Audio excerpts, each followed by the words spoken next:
Hare Krishna Krishna Krishna Hare Hare Rama Hare Rama Rama Rama Hare Hare Hare Krishna Krishna Krishna Krishna Hare Hare Hare Rama Rama Rama Hare Hare Hare Krishna Krishna Krishna Hare Hare Hare Rama Rama Rama Hare Hare Hare Krishna Krishna Krishna Krishna Hare Hare Rama Rama Rama Hare Hare Hare Krishna Krishna Krishna Krishna Hare Hare Hare Rama Rama Rama Hare Hare Hare Krishna Krishna Krishna Krishna Hare Hare Hare Rama Rama Rama Hare Hare Hare Krishna Krishna Krishna Krishna Hare Hare Hare Rama Rama Rama Hare Hare Hare Krishna Krishna Krishna Krishna Hare Hare Hare Rama Rama Rama Hare Hare Hare Krishna Krishna Krishna Krishna Hare Hare Hare Rama Rama Hare Hare Hare Hare Krishna Mataji. Thank you Mataji. Hare Krishna. Om നമോ ഭഗവതേ വാസുദേവായ. ഓം നമോ ഭഗവതേ വാസുദേവായ. ഓം നമോ ഭഗവതേ വാസുദേവായ. ഓം അജ്ഞാനതിമിരാന്ധസ്യ ജ്ഞാനാഞ്ജനാശലാകയ ചക്ഷുരുന്മീലിതം യേന തസ്മൈ ശ്രീഗുരവേ നമഃ. നമോ വിഷ്ണുപാദായ കൃഷ്ണപ്രേഷ്ഠായ ഭൂതലേ ശ്രീമതേ ഭക്തിവേദാന്ത സ്വാമിനിധി നാമിനേ. നമസ്തേ സാരസ്വതേ ദേവേ ഗൗരവാണി പ്രചാരിണേ നിർവിശേഷ ശൂന്യവാദി പാശ്ചാത്യദേശധാരിണേ. ജയ ശ്രീ കൃഷ്ണ ചൈതന്യ പ്രഭു നിത്യാനന്ദ ശ്രീ അദ്വൈത ഗദാധര ശ്രീവാസാദി ഗൗര ഭക്തവൃന്ദ. ഹരേ കൃഷ്ണ കൃഷ്ണ കൃഷ്ണ ഹരേ ഹരേ ഹരേ രാമ രാമ രാമ ഹരേ ഹരേ. ഹരേ കൃഷ്ണ. ശ്രീ ശ്രീ രാധാ ഗോവിന്ദ് ടെമ്പിൾ ഇസ്കോൺ ബാംഗ്ലൂരിന്റെ 18 ദിവസത്തെ ഭഗവത്ഗീത ക്ലാസ്സിലേക്ക് എല്ലാവർക്കും സ്വാഗതം. ഹരേ കൃഷ്ണ. എല്ലാവർക്കും പ്രണാമം. നമ്മള് അധ്യായം 9, 9ാമത്തെ അധ്യായം രാജവിദ്യ രാജഗുഹ്യ യോഗം, അതാണെന്ന് നമ്മൾ പഠിക്കാൻ പോകുന്നത്. 9ാമത്തെ അധ്യായം. ഇതിനു മുന്നേ നമ്മൾ ഇന്നലെ എടുത്തതെന്ന് നോക്കിയിട്ട് 9ാമത്തേക്ക് പോകാം. ഇന്നലെ നമ്മൾ എന്തൊക്കെ കണ്ടിട്ടുണ്ടായിരുന്നത്? ഇന്നലെ 8ാമത്തെ അധ്യായം അക്ഷരബ്രഹ്മയോഗം പരമപദ പ്രാപ്തി ആണ് പഠിച്ചത് നമ്മൾ അല്ലെ. ഇന്നലത്തെ അധ്യായത്തില് ഇന്നലെ എന്തൊക്കെ കണ്ടിട്ടുണ്ടായിരുന്നത്? ഇന്നലെ അർജുനൻ പറഞ്ഞ കാര്യങ്ങൾക്ക്, ഭഗവാൻ പറഞ്ഞ കാര്യങ്ങൾക്ക് അർജുനൻ വിശദീകരണം ചോദിക്കുന്നുണ്ടായിരുന്നു അല്ലെ. ബ്രഹ്മം എന്താണ്, പിന്നെ അതിഭൂതം എന്താണ്, അതിയജ്ഞം എന്താണ്, അതിദൈവം എന്താണ്, പിന്നെന്താണ് ഭൗതിക പ്രപഞ്ചം എന്നാൽ എന്താണ് എന്നൊക്കെ അർജുനൻ ചോദിച്ചു. ഭഗവാൻ അതിന് കൃത്യമായിട്ട് മറുപടി കൊടുക്കുന്നുണ്ടായിരുന്നു. പിന്നെ വേറെ എന്താ പറഞ്ഞത്?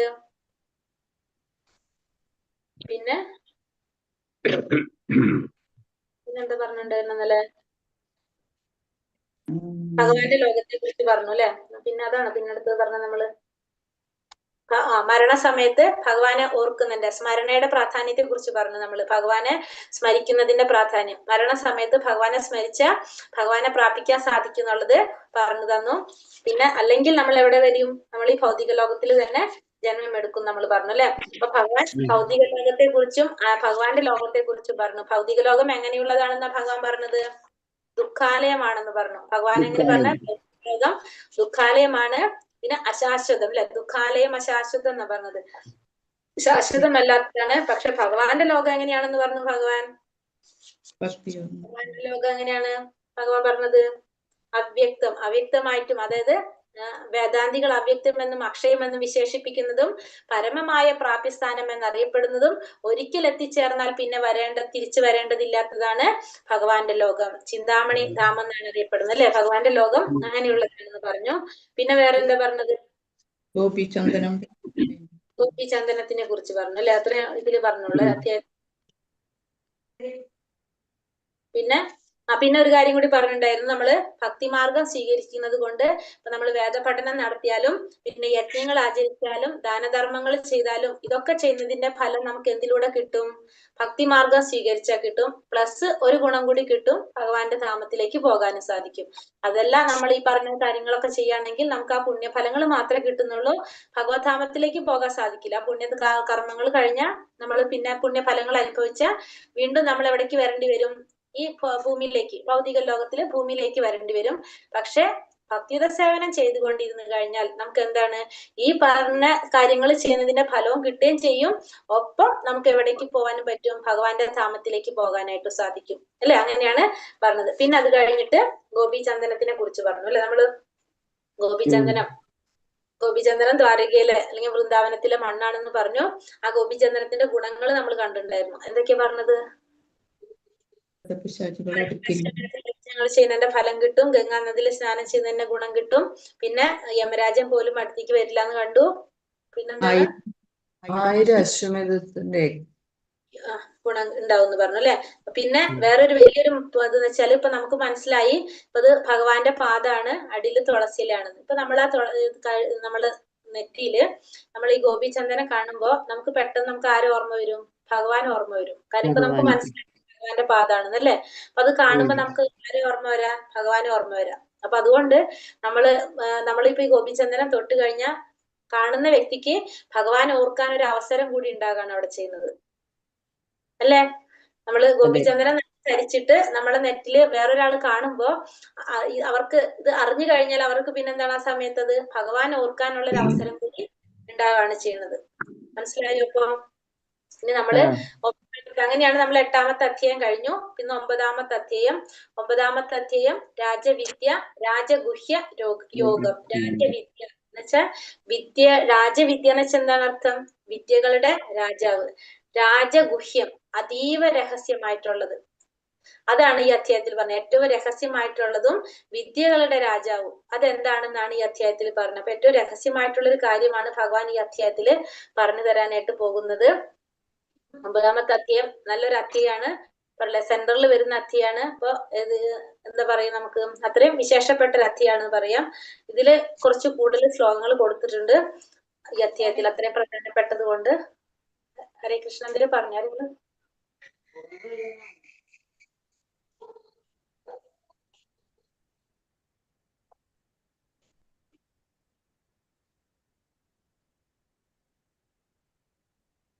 അധ്യായം 9.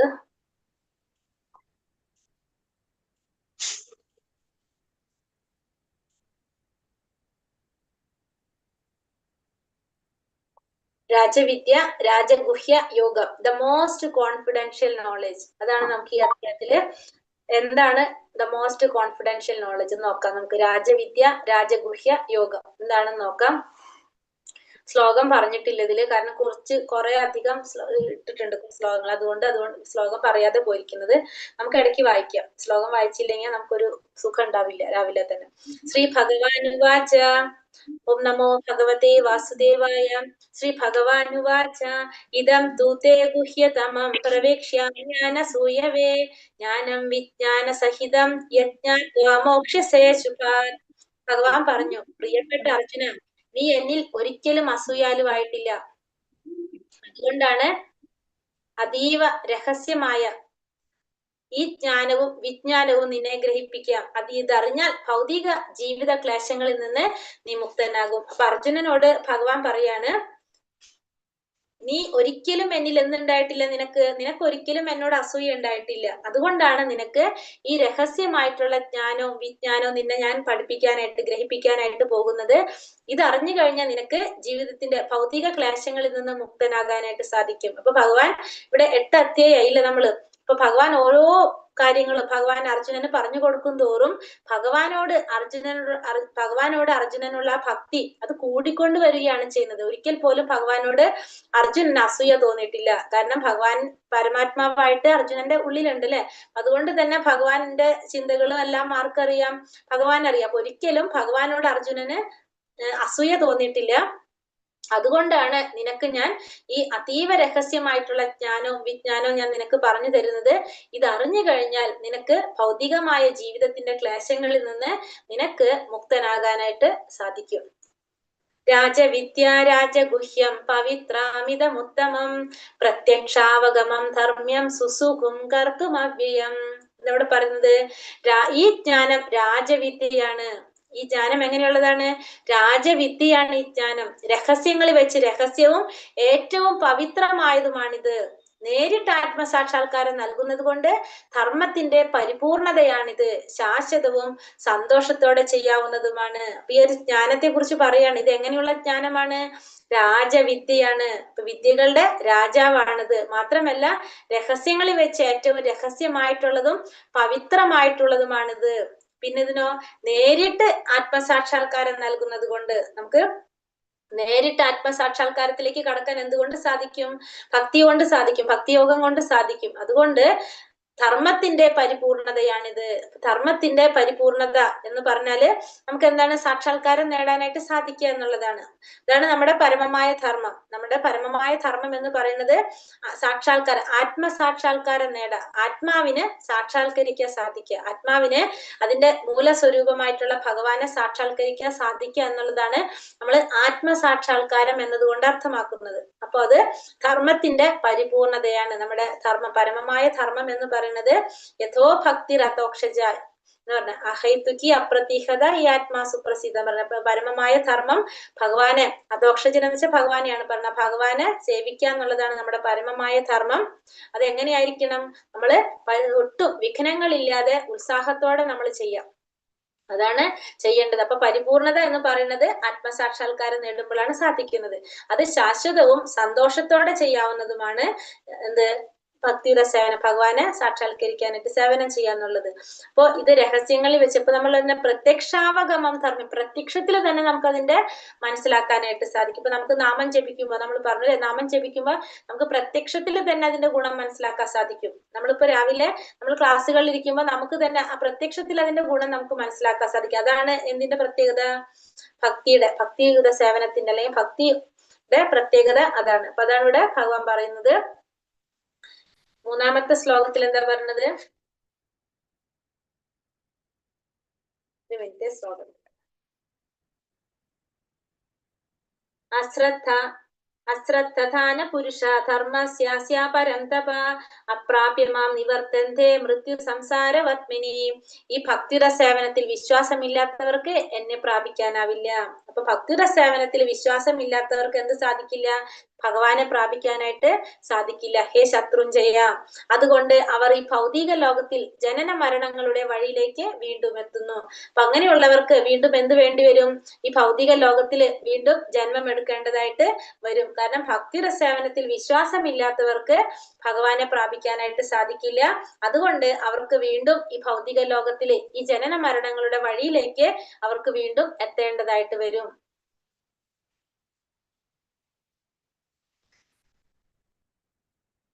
മയാ തദമിദം സർവം ജഗദവ്യക്തമൂർത്തിന മത്സാനി സർവഭൂതാനി നചാഹും ദേശവസ്ഥിത.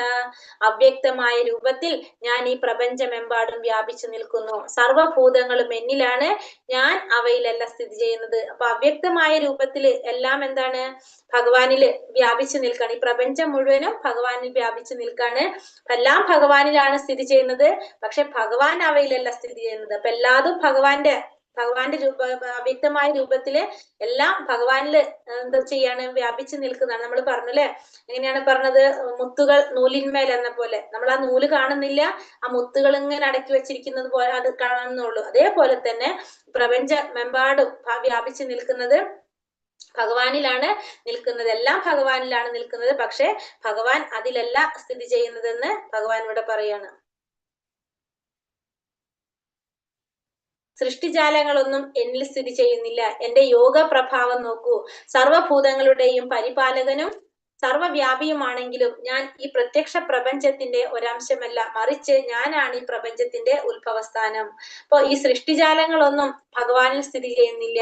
എന്റെ യോഗാ പ്രഭാവം നോക്കൂ. അപ്പൊ ഭഗവാൻ പറയുന്നത് ഇവിടെ എന്താ പറഞ്ഞത്? ഈ സൃഷ്ടിജാലങ്ങൾ ഒന്നും ഭഗവാനിലല്ല സ്ഥിതി ചെയ്യുന്നത്, ഭഗവാന്റെ യോഗ പ്രഭാവം നോക്കാനാ പറയുന്നത്. എന്താണ് ഇവിടെ പറഞ്ഞത്? സർവഭൂതങ്ങളുടെയും പരിപാലകനും സർവവ്യാപിയും ആണെങ്കിലും പ്രത്യക്ഷ പ്രപഞ്ചത്തിന്റെ ഒരു അംശമല്ല ഭഗവാൻ. അപ്പൊ ഭഗവാൻ എല്ലാത്തിനെയും പരിപാലിക്കുന്നത് ഭഗവാനാണ്, സർവവ്യാപിയാണ് ഭഗവാൻ. എന്നാലും ഭഗവാൻ എന്താ പറഞ്ഞത്? ഈ പ്രപഞ്ചത്തിന്റെ ഒരു അംശമല്ല ഭഗവാൻ, മറിച്ച് എങ്ങനെയാണ്? ഈ പ്രപഞ്ചത്തിന്റെ ഉത്ഭവ സ്ഥാനം ഭഗവാനാണ്. ഈ പ്രപഞ്ചം ഉത്ഭവിച്ചിരിക്കുന്നത് ഭഗവാനിലാണ്.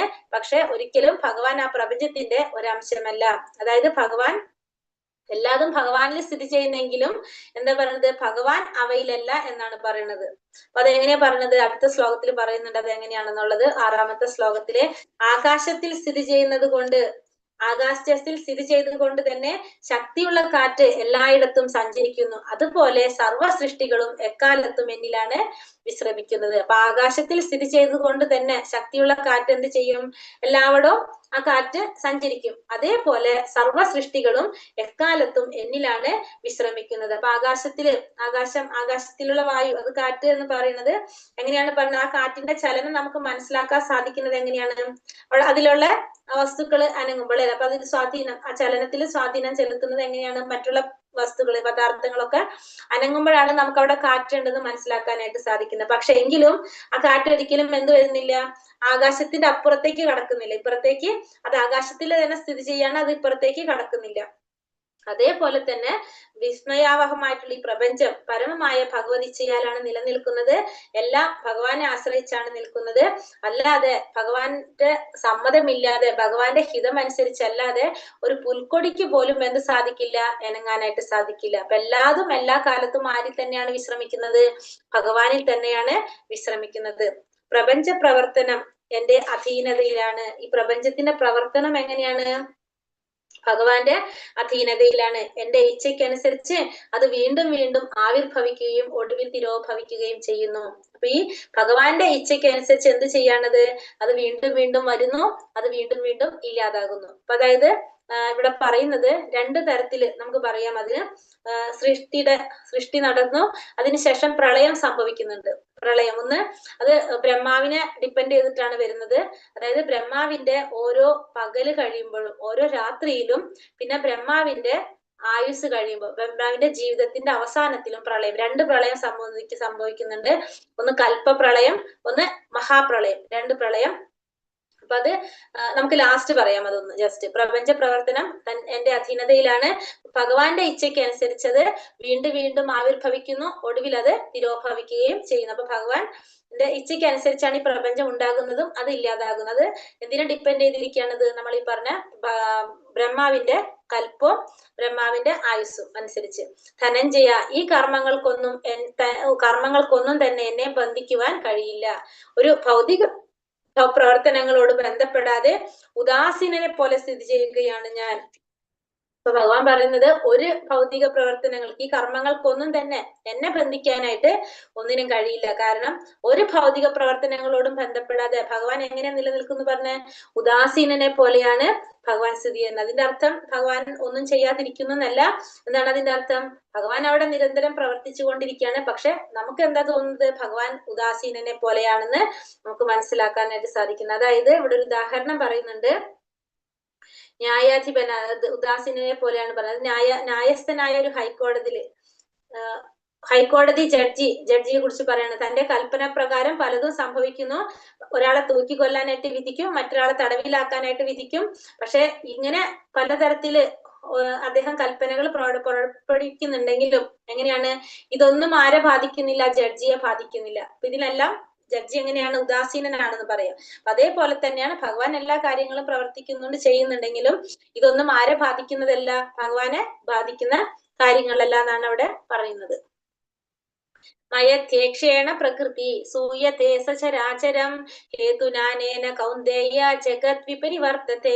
അല്ലയോ കുന്തിപുത്ര, എന്റെ ശക്തിവിശേഷങ്ങളിൽ ഒന്നായ ഈ ഭൗതിക പ്രകൃതി എന്റെ നിർദ്ദേശം അനുസരിച്ച് ചരാചരങ്ങളെല്ലാം സൃഷ്ടിക്കുന്നു.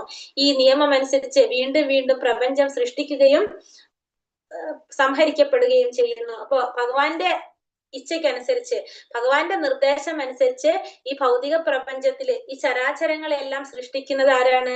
ഭൗതിക പ്രകൃതിയാണ്. അപ്പൊ ഈ ഭൗതിക പ്രകൃതി ഭഗവാന്റെ നിർദ്ദേശത്തിനനുസരിച്ച് ഈ ചരാചരങ്ങളെല്ലാം സൃഷ്ടിക്കുന്നു. ഈ നിയമം അനുസരിച്ച് വീണ്ടും വീണ്ടും പ്രപഞ്ചം സൃഷ്ടിക്കുന്നു. അതിനുശേഷം അവിടെ എന്ത് നടക്കുന്നുണ്ട്? സംഹരണവും നടക്കുന്നുണ്ട്. പ്രപഞ്ച സൃഷ്ടി പിന്നെ സംഹരണവും നടക്കുന്നുണ്ട്. അത് നമ്മൾ പറഞ്ഞു, ലാസ്റ്റ് നമുക്ക് പറയുന്നു. അത് ചെയ്യുന്നത് ആരാണ്? ഭൗതിക പ്രകൃതി. ഭഗവാന്റെ നിർദ്ദേശം അനുസരിച്ചാണ് ഇതെല്ലാം ചെയ്യുന്നത്. അവജാനന്തി മാ മൂഢ മാനുഷ്യാം തനുമാശ്രിതം പരം ഭാവമജാനന്തോ മമ ഭൂതാ മഹേശ്വരം. മനുഷ്യരൂപത്തിൽ അവതരിക്കുന്ന എന്നെ മൂഢന്മാർ നിന്ദിക്കുന്നു. എല്ലാറ്റിനും ഈശ്വരനായ എന്റെ അതീന്ദ്രിയ സ്വഭാവം അവർക്ക് അറിഞ്ഞുകൂടാ. അപ്പൊ മനുഷ്യരൂപത്തിൽ അവതരിക്കുന്ന ഭഗവാനെ മൂഢന്മാര് നിന്ദിക്കുകയാണ് ചെയ്യുന്നത്. അപ്പൊ എല്ലാറ്റിനും ഈശ്വരനായിട്ടുള്ള ഭഗവാന്റെ അതീന്ദ്രിയ സ്വഭാവം ആർക്കറിയില്ല? മൂഢന്മാർക്ക് മനസ്സിലാക്കില്ല. അപ്പൊ ഭഗവാനെ ആർക്കറിയാൻ സാധിക്കുന്നില്ല? മൂഢന്മാർക്ക് മനസ്സിലാകാനായിട്ട് സാധിക്കില്ല. സച്ചിദാനന്ദ സ്വരൂപനായിട്ടുള്ള ഭഗവാനെ കുറിച്ച് മൂഢന്മാർക്ക് അറിയാനായിട്ട് സാധിക്കില്ല. ഇപ്പൊ മനുഷ്യരൂപത്തിൽ ഭഗവാൻ വന്നു കഴിഞ്ഞാൽ എന്തായിട്ട് കാണുള്ളൂ? മനുഷ്യനായിട്ട് കാണുള്ളൂ. അപ്പം ഭക്തന്മാർക്കല്ലാതെ ഭഗവാനെ മനസ്സിലാക്കാനായിട്ട് ആർക്കും സാധിക്കില്ല. ഭഗവാൻ ആർക്കും മനസ്സിലാക്കാൻ സാധിക്കില്ല. പക്ഷെ ഭക്തന്മാർക്കാണ് ഭഗവാനെ കുറിച്ച് അറിയാനായിട്ട് സാധിക്കുന്നത്. മൂഢന്മാർക്ക് ഒരിക്കലും ഭഗവാന്റെ അതീന്ദ്രിയ സ്വഭാവം ഭഗവാനെയോ അറിയാനായിട്ട് സാധിക്കുന്നില്ല. ഭഗവാന്റെ അന്തരംഗ ശക്തി എന്ത് ചെയ്യാണ്?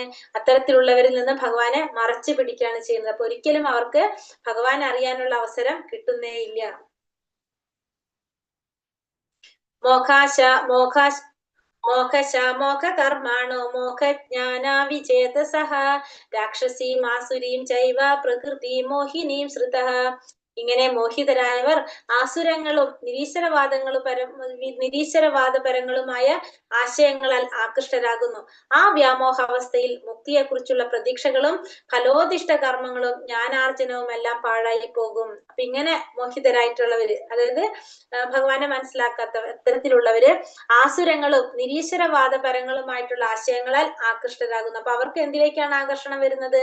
അവർക്ക് നിരീശ്വരവാദ കാര്യങ്ങളോട്, അല്ലെങ്കിൽ ആസുര സ്വഭാവത്തിലാണ് അവർക്ക്, അത്തരത്തിലുള്ള ആശയങ്ങളോടാണ് അവര് ആകൃഷ്ടരാകുന്നത്. അങ്ങനെ വ്യാമോഹാവസ്ഥയില് മുക്തിയെ കുറിച്ചുള്ള പ്രതീക്ഷകളും ഫലോദിഷ്ട കർമ്മങ്ങളും ജ്ഞാനാർജനവും എല്ലാം പാഴായി പോകും. അപ്പൊ അങ്ങനത്തെ ഒരു അവസ്ഥയിൽ വന്നു കഴിഞ്ഞാൽ അവര് മുക്തിക്ക് വേണ്ടി ചെയ്ത പ്രവർത്തികൾ എന്തൊക്കെ ചെയ്തിട്ടുണ്ടോ അതും ഫലോദിഷ്ട കർമ്മങ്ങള്, ഫലം ആഗ്രഹിച്ചുകൊണ്ട് ചെയ്ത കർമ്മങ്ങളും ജ്ഞാനമാർജനവുമല്ല, അതായത് ജ്ഞാനം ആർജിച്ചതെല്ലാം അവരുടെ പാഴായി പോകും. അങ്ങനെ ഈ ആസുരിക സ്വഭാവത്തിലുള്ളവര് ഇപ്പൊ മുക്തിക്ക് വേണ്ടി എന്തെങ്കിലും ചെയ്തിട്ടുണ്ടെങ്കിൽ അത്തരത്തിലുള്ള കാര്യങ്ങളും, പിന്നെ അവരുടെ ഫലോദിഷ്ട കർമ്മങ്ങള്, ഫലം ആഗ്രഹിച്ചുകൊണ്ട് ചെയ്ത കർമ്മങ്ങള്, അപ്പൊ അതിന്റെ ഫലങ്ങളും, പിന്നെ എന്തെങ്കിലും ജ്ഞാനം ആർജിച്ചിട്ടുണ്ടെങ്കിൽ അതെല്ലാം അവരുടേത് പാഴായി പോകും. അത്തരത്തിലുള്ള ആസുരിക സ്വഭാവികളുടെ അല്ലെങ്കിൽ നിരീശ്വരവാദപരമായിട്ടുള്ള ആശയങ്ങളിൽ ആകൃഷ്ടരാകുന്നവരുടെ സ്ഥിതിയാണ് ഈ പറയുന്നത്.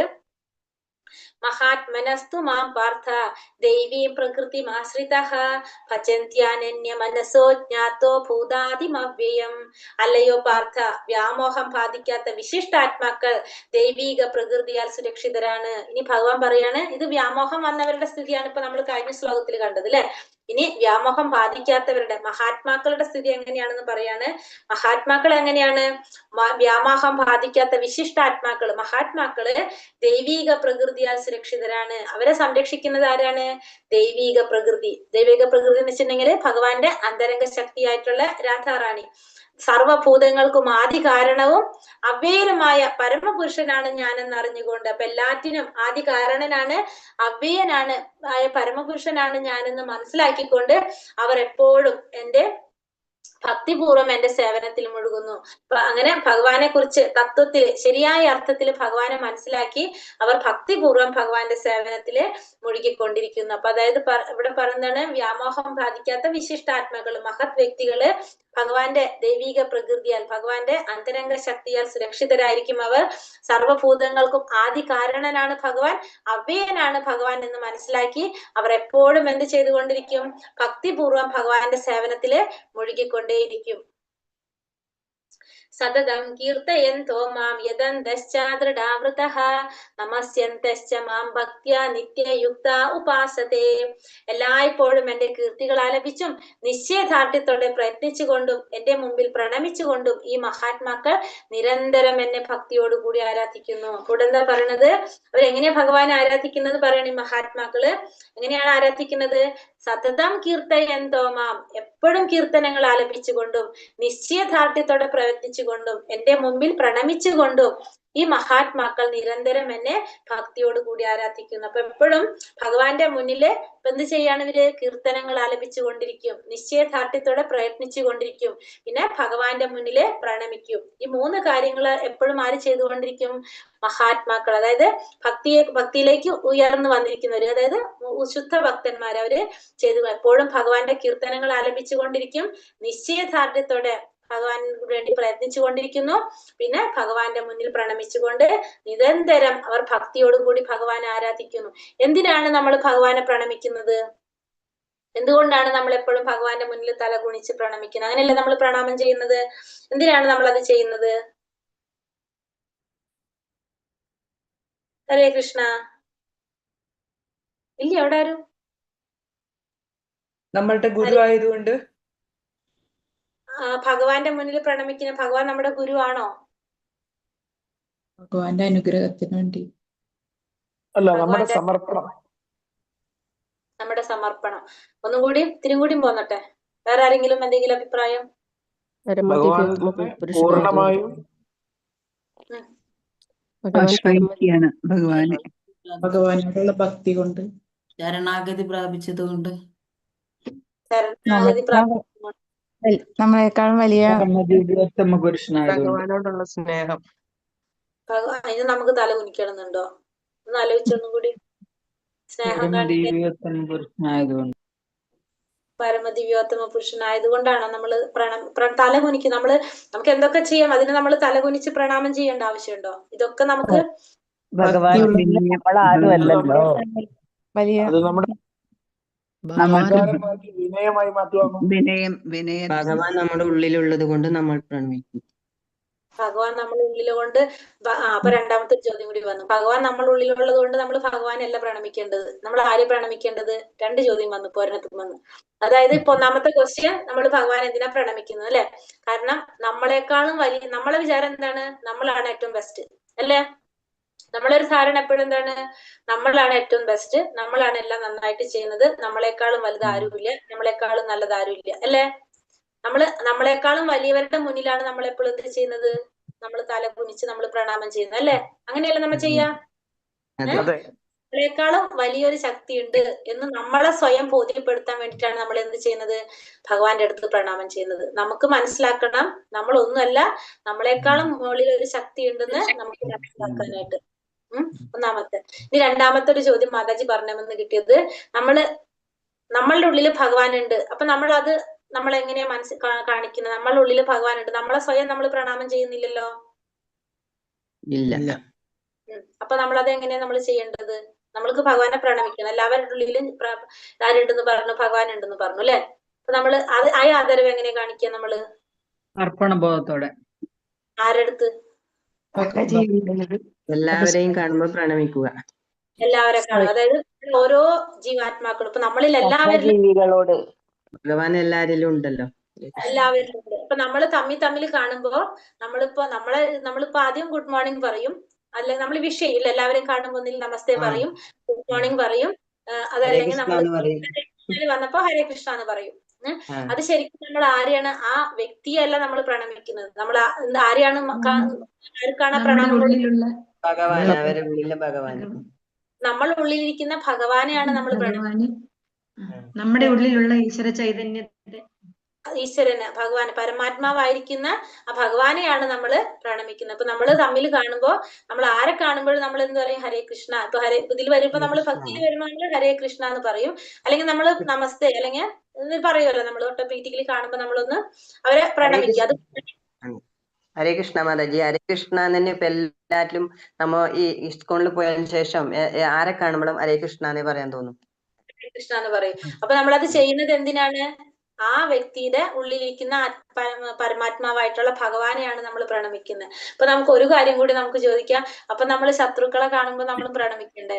ചെയ്യാറുണ്ടോ നമ്മള്? നമുക്ക് നമ്മളോട് അവരെയും പ്രണമിക്കാറുണ്ട്. അവരെ ശത്രുവായിട്ട് കാണലില്ല, നമുക്ക് മിത്രമായിട്ടാണ് കാണുന്നത്. അവരെങ്ങനെ നമ്മളെ കാണുന്നതെന്ന് അറിയില്ലല്ലോ. അറിയില്ല. അപ്പൊ ശത്രുവായാലും നമ്മുടെ ഉള്ളിലും അവരുടെ ഉള്ളിലും ഒരേ ചൈതന്യമാണ് ഇരിക്കുന്നത് ഉള്ളത് അല്ലെ? അപ്പൊ നമ്മള് അങ്ങനെ വേണം നമ്മൾ കരുതാനായിട്ട്. അപ്പൊ അവരെയും കൂടി ഭഗവത്ഗീത പഠിപ്പിച്ചാൽ അവരും തിരിച്ച് ചെയ്യുള്ളൂ എന്ന് മാത്രം അല്ലെ? അല്ലെങ്കിൽ നമ്മൾ ചെയ്യും? പക്ഷെ നമ്മൾ അവരെ കണ്ട്, നമ്മൾ ആരെ കണ്ടാലും നമ്മൾ എന്ത് ചെയ്യാ? പ്രണാമം ചെയ്യാം. അപ്പൊ പ്രണാമം ചെയ്യുമ്പോ നമ്മള് ഒരു മിനിറ്റ്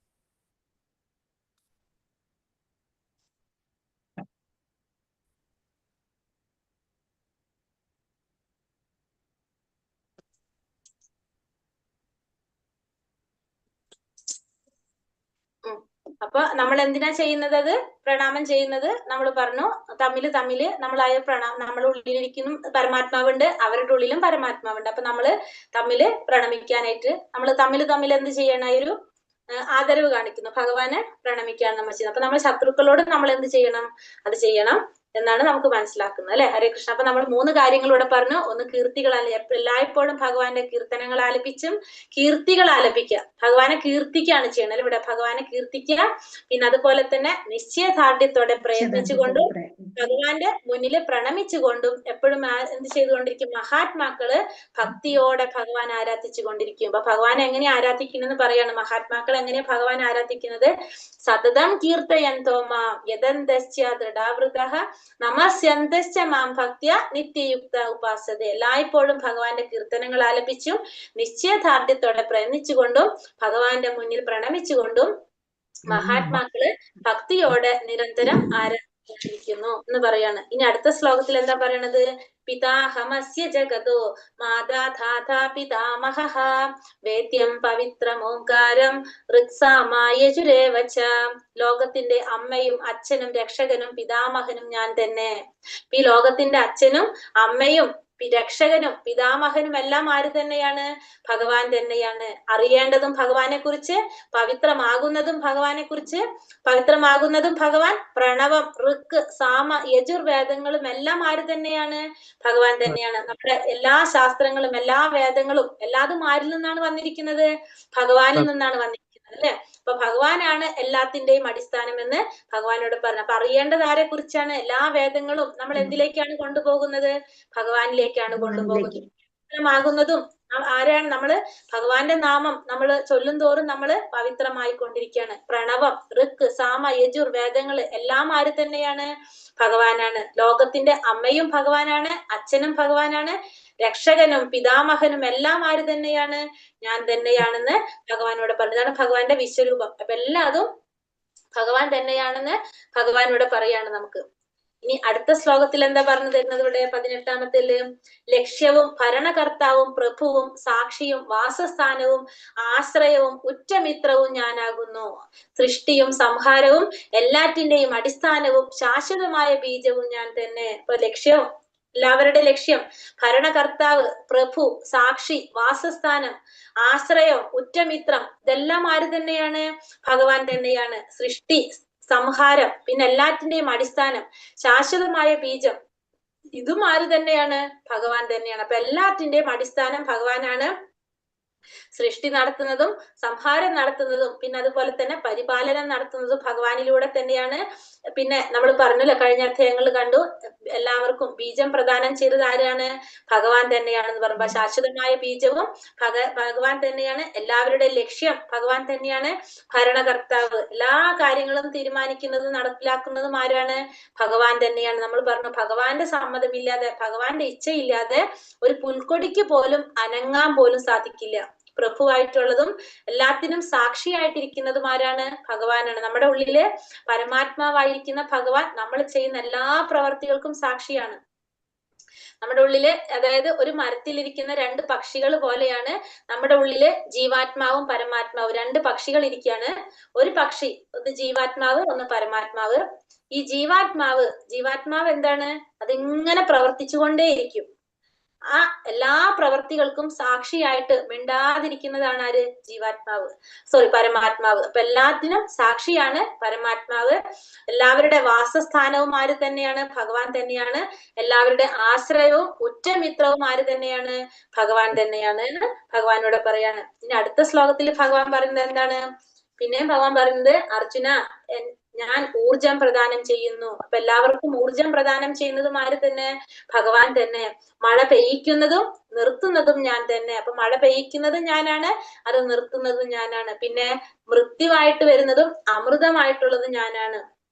ഇപ്പൊ മൃത്യുവായിട്ടുള്ളതും അമൃതമായിട്ടും, മരണമില്ലാത്തൊരവസ്ഥയ്ക്ക് കാരണം ഞാനാണ്, മരണത്തിനും കാരണം ഞാൻ തന്നെയാണ്. പിന്നെ ആത്മാവും ജഡവസ്തുവും എന്നിലാണ്. അപ്പൊ ആത്മാവും ഭഗവാനിലാണ്, ജഡവസ്തുവും ഭഗവാനിൽ തന്നെയാണുള്ളതെന്ന് ഭഗവാൻ പറഞ്ഞു. അപ്പൊ എല്ലാതും ഭഗവാനെ ബന്ധപ്പെട്ടാണ് ഇരിക്കുന്നത്. ഭഗവാനിൽ മാറ്റ് വ്യത്യസ്തമായിട്ടോ ഭഗവാനിൽ നിന്ന് വേർപെട്ടോ യാതൊന്നും തന്നെ ഇല്ല എന്നുള്ളത് ഭഗവാനോട് അർജുനന് പറഞ്ഞു കൊടുക്കാണ്. ഇനി അടുത്തതിൽ എന്താ പറഞ്ഞത്? സ്വർഗീയ സുഖങ്ങൾ കാക്ഷിച്ച് വേദപഠനം നടത്തുന്നവരും സോമപാനം ചെയ്യുന്നവരും മറ്റൊരു വിധത്തിൽ ഭജിക്കുന്നത് എന്നെയാകുന്നു. പാപഫലങ്ങളിൽ നിന്ന് മുക്തരായി പുണ്യലോകമായ ഇന്ദ്രന്റെ സ്വർഗത്തിൽ ജനിച്ച് അവർ ദിവ്യ സുഖങ്ങളെ അനുഭവിക്കുന്നു. അപ്പൊ ഈ സ്വർഗീയ സുഖങ്ങൾ, സ്വർഗസുഖങ്ങൾ അനുഭവിക്കാൻ വേണ്ടിയിട്ട് വേദപഠനം നടത്താം. വേദപഠനങ്ങൾ നടത്തുന്നവരും പിന്നെ അതുപോലെ തന്നെ സോമപാനം ചെയ്യുന്നവരും മറ്റൊരു തരത്തിൽ ഭജിക്കുന്നത് ആരെ തന്നെയാണ്? എന്നെ തന്നെയാണ് ഭജിക്കുന്നത്. സോമപാനം ചെയ്യുന്നവരും എന്നെ തന്നെയാണ് ഭജിക്കുന്നത്. പാപഫലങ്ങളിൽ നിന്ന് മുക്തരായിട്ട് പുണ്യലോകമായ ഇന്ദ്രന്റെ സ്വർഗത്തിൽ ജനിച്ച് അവർ ദിവ്യ സുഖങ്ങൾ അനുഭവിക്കുന്നു. അപ്പൊ സ്വർഗരാജ്യത്തിലേക്ക് പോകാൻ വേണ്ടിയിട്ട് നമുക്ക് പുണ്യകർമ്മങ്ങൾ ചെയ്യണം. എന്നാൽ മാത്രമേ നമുക്ക് സ്വർഗത്തിൽ പോയിട്ട് ആ പുണ്യഫലങ്ങൾ അനുഭവിക്കാനായിട്ട് സാധിക്കുള്ളൂ. അപ്പൊ പുണ്യഫലങ്ങൾ അനുഭവിക്കാനായിട്ട് നമുക്ക് എന്തൊക്കെയാണ് ചെയ്യാൻ സാധിക്കുന്നത് അതെല്ലാം ചെയ്യും. ആ ചെയ്യുന്നത് മുഴുവനും ശരിക്കും എങ്ങനെയാണ് പറയുന്നത്? അവരെല്ലാം ഭജിക്കുന്നത് ശരിക്കും ഭഗവാനെ തന്നെയാണ് എന്ന് പറയണം. അപ്പൊ ആ ചെയ്യുന്നത് അനുസരിച്ച് അവർക്ക് ആ സ്വർഗരാജ്യത്തിൽ പോയിട്ട് അവിടുത്തെ ദിവ്യ സുഖങ്ങൾ അനുഭവിക്കാനായിട്ട് അവർക്ക് സാധിക്കും. പിന്നെ അടുത്തതിൽ ഭഗവാൻ എന്താ പറയണത്? അങ്ങനെ അനുഭവിച്ചിട്ട് ഇങ്ങനെ സ്വർഗീയങ്ങളായ ഇന്ദ്രിയ സുഖങ്ങൾ ഒട്ടേറെ അനുഭവിച്ച് അങ്ങനെ കുറെ അവിടെ ചെന്നിട്ട് എന്ത് ചെയ്യും? സുഖങ്ങളൊക്കെ അനുഭവിച്ച് തങ്ങൾ ചെയ്ത പുണ്യകർമ്മങ്ങളുടെ ഫലമെല്ലാം നഷ്ടപ്പെടുമ്പോൾ ആ ചെയ്ത കർമ്മത്തിന്റെ ഫലമെല്ലാം നഷ്ടപ്പെട്ടു പോകുമ്പോൾ എന്ത് സംഭവിക്കും? അവർ നശ്വരമായ ഈ ഭൂമിയിലേക്ക് തിരിച്ചു വരേണ്ടി വരും. വേദത്രയ പ്രമാണങ്ങൾ അനുസരിച്ച് ഉറച്ചു നിൽക്കുന്ന സുഖാനുഭോഗാന്വേഷികൾക്ക് ജന്മമൃത്യു പരമ്പരയില്ലാതെ മറ്റൊന്നും കിട്ടാനില്ല. ഈ ശ്ലോകം വായിക്കാം, നല്ലൊരു ശ്ലോകാണിത്. തേതം ഭുക്ത സ്വർഗലോകം വിശാലം ക്ഷീണേ പുണ്യേ മർത്യലോകം വിശന്തി ഏവം ത്രയീ ധർമ്മം അനുപ്രപന്ന ഗതാഗതം കാമകാമാലഭന്തേ. ഇതവിടെ പറഞ്ഞത് ഇങ്ങനെ നമ്മൾ പറഞ്ഞില്ല, സുഖങ്ങൾ അനുഭവിക്കാനായിട്ട് സ്വർഗത്തിൽ പോകും. അങ്ങനെ സ്വർഗീയ സുഖങ്ങളൊക്കെ അനുഭവിച്ച് അതിന്റെ ഫലങ്ങളൊക്കെ അനുഭവിച്ച് തീരുമ്പോ നമ്മൾ ചെയ്തിട്ടുള്ള പുണ്യകർമ്മങ്ങളുടെ ഫലമെല്ലാം അനുഭവിച്ച് അത് മുഴുവനും തീരുമ്പോ നഷ്ടപ്പെടുമ്പോൾ അവർ ഈ നശ്വരമായ ഭൂമിയിലേക്ക് തിരിച്ചു വരുന്നു. അപ്പൊ അവർക്ക് എന്ത് വേണ്ടി വരും? ഈ നശ്വരമായിട്ടുള്ള ഭൂമിയിലേക്ക് തിരിച്ചു വരേണ്ടതായിട്ട് വരും. അങ്ങനെ വേദത്രയ പ്രമാണങ്ങളിൽ ഉറച്ചു നിൽക്കുന്ന സുഖാനുഭോഗാന്വേഷണികൾക്ക് ജന്മമൃത്യു പരമ്പര ഇല്ലാതെ വേറെ ഒന്നും കിട്ടാനില്ല. അപ്പൊ ഇങ്ങനെ തിരിച്ചു വരുമ്പോ ഇത്തരത്തില് വേദത്രയ പ്രമാണങ്ങളിൽ ഉറച്ചു നിൽക്കുന്ന വെച്ചിട്ടുണ്ടെങ്കിൽ നമ്മൾ ഈ വേദശാസ്ത്രങ്ങളിൽ പറയുന്ന പ്രകാരം നമ്മൾ ചെയ്യുമ്പോഴാണ് നമുക്ക് എന്ത് കിട്ടുന്നത്? പുണ്യഫലങ്ങളും പാപഫലങ്ങളും ഒക്കെ നമുക്ക് വരുന്നത് അല്ലെ. നമ്മൾ എന്തൊരു കർമ്മം ചെയ്യുമ്പോൾ നമ്മുടെ ശാസ്ത്രങ്ങളിൽ പറഞ്ഞ പ്രകാരം ചെയ്യുമ്പോൾ അതിന് രണ്ട് ഫലം ഉണ്ടാവും. നമ്മൾ ചെയ്തതിന് പുണ്യഫലങ്ങൾ ഉണ്ടാവാം, ചിലപ്പോൾ പാപഫലങ്ങൾ ഉണ്ടാവാം. അപ്പൊ ഈ ഫലങ്ങള് ചെയ്യുമ്പോ നമ്മളത് ചെയ്യുന്നത് എന്ത് കിട്ടും? നമുക്ക് ഒന്നുകിൽ പുണ്യങ്ങൾ ഉണ്ടാവാം, അല്ലെങ്കിൽ പാപങ്ങൾ ഉണ്ടാവും. അപ്പൊ അത് ചെയ്തു വരുമ്പോ നമുക്ക് എന്ത് കിട്ടുള്ളൂ എന്ന് പറഞ്ഞ ജന്മമൃത്യു പരമ്പരയില്ലാതെ മറ്റൊന്നും കിട്ടാനില്ല. അതിൽ നമുക്ക് എന്താ കിട്ടുന്നത്? ജന്മമൃത്യു പരമ്പര, അതിൽ നിൽക്കുന്ന സുഖാനുഭോഗാന്വേഷികൾക്ക്, ഈ വേദത്തിൽ പറഞ്ഞിരിക്കുന്ന വേദത്രയ പ്രമാണങ്ങളിൽ ഉറച്ചു നിൽക്കുന്ന സുഖാനുഭോഗാന്വേഷികൾക്ക് എന്നാ പറയുന്നത്. അതായത് സ്വർഗീയ സുഖങ്ങൾക്ക് വേണ്ടി, നമ്മുടെ സുഖങ്ങൾക്ക് വേണ്ടിയിട്ട് നമ്മള് എന്ത് ചെയ്യാ? പ്രവർത്തിക്കുക. അപ്പൊ അങ്ങനെ ചെയ്യുന്നവർക്ക് എന്ത് മാത്രമേ കിട്ടുന്നുള്ളൂ? എന്താണ് കിട്ടുന്നത് അവർക്ക്? ഈ ജന്മമൃത്യു പരമ്പരയല്ലാതെ വേറൊന്നും കിട്ടാനില്ല. അതാണ് ക്ഷീണേ പുണ്യേ മർത്യലോകം വിശന്തി എന്ന് പറഞ്ഞാൽ ജന്മ മൃത്യു പരമ്പരയല്ലാതെ വേറൊന്നും കിട്ടാനില്ല. കാരണം നമ്മൾ ആ പുണ്യങ്ങളും മുഴുവൻ അനുഭവിച്ചു കഴിയുമ്പോൾ സ്വാഭാവികമായിട്ട് നമുക്ക് പിന്നെയും എവിടേക്ക് വരേണ്ടി വരും? ഭൂലോകത്തിൽ വരേണ്ടി വരും. ഭൂലോകത്തിൽ വന്നിട്ട് വീണ്ടും നമ്മൾ അനുഭവിക്കേണ്ടതായിട്ട് വരും. അനന്യാ ചിന്തയന്തോ മാം യേ ജനാ പരിപാസത്തെ തേഷാം നിത്യാഭിയുക്താനാം യോഗക്ഷേമം വഹാമ്യഹം. എന്റെ ദിവ്യരൂപത്തെ ധ്യാനിച്ചുകൊണ്ട് പൂർണ്ണ ഭക്തിയോടെ ആരാണ് എന്നെ എല്ലായ്പ്പോഴും ആരാധിക്കുന്നത് അവർക്ക് വേണ്ടുന്നതെല്ലാം ഞാൻ നൽകും, അവർക്കുള്ളതെല്ലാം ഞാൻ നിലനിർത്തുകയും ചെയ്യും. പിന്നെ ഭഗവാൻ എന്താ ഇവിടെ പറഞ്ഞത്? നല്ലൊരു ശ്ലോകാണിതും. ഇതെന്താ പറഞ്ഞത്? അനന്യാ ചിന്തയന്തോ മാം യേ ജനാ പരിപാസത്തെ തേഷാം നിത്യാഭിയുക്താനാം യോഗക്ഷേമം വഹാമ്യഹം. ആരാണോ ഭഗവാന്റെ ദിവ്യരൂപത്തെ ധ്യാനിച്ചുകൊണ്ട് പൂർണ്ണമായ ഭക്തിയോടെ ഭഗവാനെ ആരാധിക്കുന്നത്. അപ്പൊ ഭഗവാന്റെ ആ ദിവ്യരൂപത്തെ ഭഗവാനെ ആരാധിക്കുന്നത് ആരാണോ, ഭഗവാനെ ഭക്തിയോടുകൂടി ആരാണോ എല്ലായ്പ്പോഴും ഭഗവാനെ ആരാധിക്കുന്നത് അവർക്ക് വേണ്ടുന്നതെല്ലാം ഞാൻ നൽകും. അപ്പൊ അവർക്ക് വേണ്ടതൊക്കെ ആര് തന്നെ നൽകും? ഭഗവാൻ തന്നെ നൽകും. പിന്നെ അവർക്കുള്ളതൊക്കെ ഞാൻ നിലനിർത്തുകയും ചെയ്യും. അപ്പൊ നമുക്ക് പ്രത്യേകിച്ച് ഭഗവാനോടൊന്നും പറയേണ്ട ആവശ്യമില്ല ശരിക്കും അല്ലെ. നമുക്ക് ഒന്നും ഭഗവാനോട് പറയേണ്ടതില്ല. കാരണം നമ്മൾ എന്ത് മാത്രം ചെയ്താൽ മതി? ഭക്തിയോട് കൂടി ഭഗവാൻ ആരാധിച്ചാൽ മാത്രം മതി. അപ്പൊ ഭഗവാൻ അറിയാം, നമ്മുടെ ഉള്ളില് പരമാത്മാവായിരിക്കുന്ന ഭഗവാൻ അറിയാം നമുക്ക് എന്താണ് വേണ്ടതെന്ന്. നമുക്ക് വേണ്ട കാര്യം ഭഗവാൻ നമുക്ക് തരും. നമുക്കുള്ളത് മുഴുവനും ഭഗവാൻ നിലനിർത്തി തരും. അപ്പൊ നമ്മളെ കയ്യിൽ നിന്ന് എന്തെങ്കിലും നഷ്ടപ്പെട്ടിട്ടുണ്ടെങ്കിൽ അത് നമുക്ക് വേണ്ടതല്ല എന്ന് നമുക്ക് മനസ്സിലാക്കാം. എന്തെങ്കിലും നമുക്ക് വന്നിട്ടുണ്ടെങ്കിൽ അത് നമുക്ക് വേണ്ടതായിരുന്നു അല്ലെ. ഇപ്പൊ നമ്മൾ ഭഗവാനോട് എന്തെങ്കിലും ഒരു കാര്യം പറയും, അത് നടക്കാതെ വരുമ്പോ നമുക്ക് വിഷമം തോന്നും ഇല്ലേ. നമ്മൾ എന്തെങ്കിലും ഭഗവാനോട് ആവശ്യപ്പെടും, പക്ഷെ നമുക്കത് നടക്കാതെ വരുമ്പോ നമ്മൾ വിചാരിക്കും ഞാൻ ഇത്രയും ഭക്തിയൊക്കെ ചെയ്ത് ഞാൻ എന്നും ഭഗവാന്റെ നാമം ജപിക്കുന്ന, എന്നിട്ട് എനിക്ക് ആ കാര്യം നടന്നില്ലല്ലോ എന്ന് വിചാരിക്കും നമ്മള്. കുറച്ച് നാള് കഴിയുമ്പോ ചിലപ്പോ നമ്മൾ തിരുത്തി പറയും ഭാഗ്യം അത് നടക്കാനും നന്നായി, അല്ലെങ്കിൽ എനിക്ക് ഇന്ന് എന്തൊരു പ്രോബ്ലം ആയേനെന്ന് അല്ലെ. അപ്പൊ അതിന്റെ അർത്ഥം നമുക്ക് അറിയാത്തത് കൊണ്ട് നമ്മൾ ഇങ്ങനെ ആഗ്രഹിച്ചു കൊണ്ടേയിരിക്കും. പക്ഷെ ഭഗവാൻ അറിയാം നമുക്ക് എന്താണ് തരേണ്ടതെന്ന്. അപ്പൊ ഭഗവാൻ എന്ത് ചെയ്യും? അതിനനുസരിച്ച് പ്രവർത്തിക്കും. അത് നമ്മൾ തിരുത്തി പറയും, നമ്മൾ തന്നെ പറയും അത് അന്ന് നടക്കാഞ്ഞ നന്നായി എന്ന്. ഇല്ല, അങ്ങനത്തെ സംഭവങ്ങൾ ഉണ്ടാവാറുണ്ടോ നമുക്ക്? ഹരേ കൃഷ്ണ. ഉണ്ട് മാതാജി. അല്ലേ? ഉണ്ടാകും. എന്തെങ്കിലും കാര്യങ്ങൾ നമ്മൾ ആഗ്രഹിക്കും, ഭഗവാനോട് പറയും, നമ്മൾ ഇരുന്ന് പ്രാർത്ഥിക്കും, പക്ഷെ നമുക്കത് നടക്കില്ല. അപ്പൊ നമുക്ക് വിഷമം തോന്നും. പിന്നെ അത് കഴിഞ്ഞിട്ട് കുറെ കഴിയുമ്പോ നമുക്കത് നമ്മൾ മാറ്റി പറയും അത് നടക്കാതെ നന്നായി. എന്തുകൊണ്ടാണത്? അത് നമുക്ക് വേണ്ടാത്തതാണെന്ന് ആർക്കറിയാം? ഭഗവാൻ അറിയാം. അതേപോലെ തന്നെ നമ്മളിലുള്ള എന്തെങ്കിലും നമുക്ക് നഷ്ടാകുമ്പോ, എന്തെങ്കിലും നമ്മളിൽ നിന്ന് പോകുമ്പോ അല്ലെങ്കിൽ നഷ്ടാകുമ്പോ എന്തെങ്കിലും രീതിയിൽ, അപ്പൊ നമുക്ക് അപ്പോഴും പ്രയാസം, ഈശ്വര അത് എനിക്ക് എന്റെ നിന്ന് പോയില്ലേ, അല്ലെങ്കിൽ എനിക്ക് നഷ്ടം വന്നില്ലേ, എനിക്ക് അങ്ങനെ സംഭവിച്ചില്ലേ എന്ന് നമ്മൾ വിചാരിക്കും. അതും കുറച്ച് കഴിയുമ്പോ നമുക്ക് മനസ്സിലാകും നമുക്ക് വേണ്ടാത്തതായിരുന്നത്. അപ്പൊ ഭഗവാൻ എന്താ പറഞ്ഞത്? നമുക്ക് വേണ്ടത് ഭഗവാൻ തരും, നമുക്കുള്ളത് ഭഗവാൻ നിർത്തി തരും. അപ്പൊ നമ്മളിൽ നിന്ന് എന്തെങ്കിലും പോയിട്ടുണ്ടെങ്കിൽ അത് നമുക്ക് വേണ്ടാത്തതായിരുന്നു എന്ന് നമുക്ക് മനസ്സിലാക്കാനായിട്ട് സാധിക്കും. അപ്പൊ നമുക്ക് അതിനൊന്നും പ്രയാസപ്പെടേണ്ട ആവശ്യമില്ല. എന്ത് മാത്രം ചെയ്താൽ മതി? ഭഗവാനെ ധ്യാനിച്ചുകൊണ്ട് ഭക്തിയോട് കൂടി ഭഗവാനെ ആരാധിക്കുക. അപ്പൊ നമുക്ക് വേണ്ടതൊക്കെ ഭഗവാൻ നൽകും, നമുക്കുള്ളതൊക്കെ ഭഗവാൻ നിലനിർത്തി തരികയും ചെയ്യും. ഇനി അടുത്ത ശ്ലോകത്തിൽ എന്താ ഭഗവാൻ പറയുന്നത്? ദേവതാ ഭക്ത യജന്തേ ശ്രദ്ധയാന്വിതാഃ തേപി മാമേവ കൗന്ദേയ യജന്ത്യ വിധിപൂർവകം. മറ്റു ദേവന്മാരുടെ ഭക്തന്മാരും വിശ്വാസപൂർവം അവരെ ഉപാസിക്കുന്നവരും വാസ്തവത്തിൽ എന്നെ തന്നെയാണ് ഉപാസിക്കുന്നത്. കുന്തിപുത്ര, എന്നാൽ അവരങ്ങനെ ചെയ്യുന്നത് വിധിപ്രകാരമല്ല. ഇവിടെ പറയുന്നത് മറ്റു ദേവന്മാരുടെ ഭക്തന്മാര്, മറ്റു ദേവന്മാരെ ആരാധിക്കുന്നവര് വിശ്വാസപൂർവം അവരെ ഉപാസിക്കുന്നവരും, ഇപ്പൊ മറ്റു ദേവന്മാരുടെ ഭക്തന്മാര് അല്ലെങ്കിൽ മറ്റു ദേവന്മാരെ ആരാധിക്കുന്നവര് അല്ലെങ്കിൽ വിശ്വാസത്തോടെ അവരെ ഉപാസിക്കുന്നവരും വാസ്തവത്തിൽ ആരെ തന്നെയാണ് ഉപാസിക്കുന്നത്?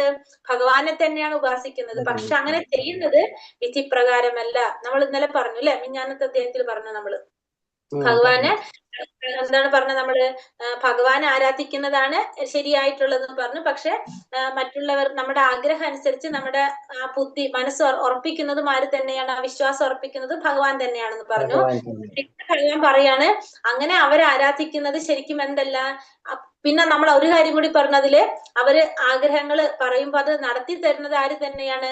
അവരിലൂടെ നടത്തി തരുന്നത് ഭഗവാൻ തന്നെയാണെന്ന് പറഞ്ഞു. പക്ഷെ ഇവിടെ ഭഗവാൻ അങ്ങനെ ഉപാസിക്കുന്നത് വിധിപ്രകാരമല്ല. അപ്പൊ മറ്റു ദേവന്മാരെ ആരാധിക്കുന്നവരും വിശ്വാസപൂർവ്വം അവരെ ഉപാസിക്കുന്നവരും വാസ്തവത്തിൽ ചെയ്യുന്നത് ആരെ തന്നെയാണ് ഉപാസിക്കുന്നത്? ഭഗവാനെ തന്നെയാണ്. കാരണം എല്ലാവരും ഭഗവാന്റെ അംശമാണ്, എല്ലാ ദേവന്മാരും ഭഗവാന്റെ അംശമാണ്. പക്ഷെ അവരങ്ങനെ ചെയ്യുന്നത് എന്തല്ല? വിധിപ്രകാരമല്ല എന്നിവിടെ ഭഗവാൻ പറയാണ്.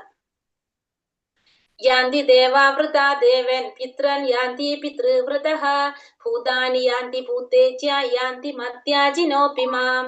ദേവന്മാരെ ആരാധിക്കുന്നവർ ദേവന്മാരോടൊപ്പം ജനിക്കും, പിതൃപൂജകർ പിതൃക്കളോടൊപ്പം ജനിക്കും, ഭൂതപ്രേതാദികൾ ഉപാസിക്കുന്നവരാകട്ടെ അവരോടൊപ്പമാണ് ജനിക്കുക. എന്നെ ആരാധിക്കുന്ന ഭക്തന്മാർ എന്നോടൊപ്പം ജീവിക്കും. ഇവിടെ എന്താ പറയുന്നത്? ഇവിടെ പറയുന്നത് ദേവന്മാരെ ആരാധിക്കുന്നവര് ദേവന്മാരോടൊപ്പം ജനിക്കും, പിതൃപൂജ നടത്തുന്നവര് പിതൃക്കളോടൊപ്പം ജനിക്കും, ഭൂതപ്രേതാദികളെ ഉപാസിക്കുന്നവര് അവരോടൊപ്പം ജനിക്കും, എന്നെ ആരാധിക്കുന്നവർ എന്നോടൊപ്പം ജീവിക്കും, മറ്റുള്ളവരോടൊപ്പം ജനിക്കും, ഭഗവാന്റോടൊപ്പം ജീവിക്കും എന്നാണ് ഇവിടെ പറയുന്നത് അല്ലെ. അപ്പൊ ദേവന്മാരെ ആരാധിച്ചു കഴിഞ്ഞാൽ നമുക്ക് എവിടേക്കാ പോകാൻ സാധിക്കുന്നത്? ദേവന്മാരുടെ ലോകത്താണ് പോകുന്നത്. അവിടെ പോയിട്ട് നമ്മൾ ജന്മം എടുത്തു കഴിഞ്ഞാൽ ജനിച്ചാൽ നമുക്ക് എന്ത് ഉറപ്പാണ്? മരണം ഉറപ്പാണ് അല്ലെ. അപ്പൊ ദേവന്മാരുടെ ലോകത്തിൽ പോയിട്ട് നമ്മൾ ജന്മം എടുക്കും. അവിടെ നമ്മൾ ചെയ്ത പുണ്യത്തിന്റെ ഫലങ്ങൾ മുഴുവൻ അനുഭവിച്ചു കഴിഞ്ഞാൽ വീണ്ടും നമ്മൾ വന്നിട്ട് എവിടെ ജനിക്കേണ്ടതായിട്ട് വരും? ഭൂമിയിൽ വന്നിട്ട് ജന്മം എടുക്കേണ്ടതായിട്ട് വരും. പിതൃപൂജകൾ ചെയ്യുന്നവര് പിതൃലോകത്ത് പോയിട്ട് ജന്മം എടുക്കും, വീണ്ടും അവർക്ക് ജന്മം എടുക്കേണ്ടി വരും. ഭൂതപ്രേതാദികൾ ഉപാസിക്കുന്നവരാണെങ്കിൽ അവരും പോയിട്ട് എവിടെ വന്ന് ജന്മം എടുക്കും? ഭൂതപ്രേതാദികളുടെ ലോകത്ത് പോയിട്ട് ജന്മം എടുക്കും. പക്ഷെ ഭഗവാൻ ആരാധിക്കുന്ന ഭക്തന്മാര് ഭഗവാന്റെ ഒപ്പം ഒപ്പം ജീവിക്കും. അവരെന്ത് ചെയ്യും? ഭഗവത് സേവനം ചെയ്തുകൊണ്ട് ഭഗവാന്റെ ഒപ്പം ജീവിക്കാനായിട്ട് അവർക്ക് സാധിക്കും. ഇപ്പൊ ദേവന്മാർ ആരാധിച്ചു കഴിഞ്ഞാൽ ദേവന്മാരുടെ ലോകത്തിലേക്ക് പോകാം. നമ്മൾ ആരെയാണ് ആരാധിക്കുന്നത്? പിതൃക്കൾ ആരാധിച്ച പിതൃലോകം, ഭൂതപ്രതാദികളാണെങ്കിൽ ഭൂതപ്രതാദികളുടെ ലോകത്ത്, ഭഗവാൻ ആരാധിച്ചു കഴിഞ്ഞാല് ഭഗവാന്റെ ഒപ്പം പോയിട്ട് ജീവിക്കാം. ഇപ്പൊ ഭഗവാനിൽ തന്നെ കുറെ അവതാരങ്ങളുണ്ട് അല്ലെ, വിസ്തരണങ്ങൾ, രൂപ വിസ്തരണങ്ങൾ കുറെ ഉണ്ട്. ഇപ്പൊ നമ്മള് ഭഗവാന്റെ നരസിംഹ, ഇപ്പൊ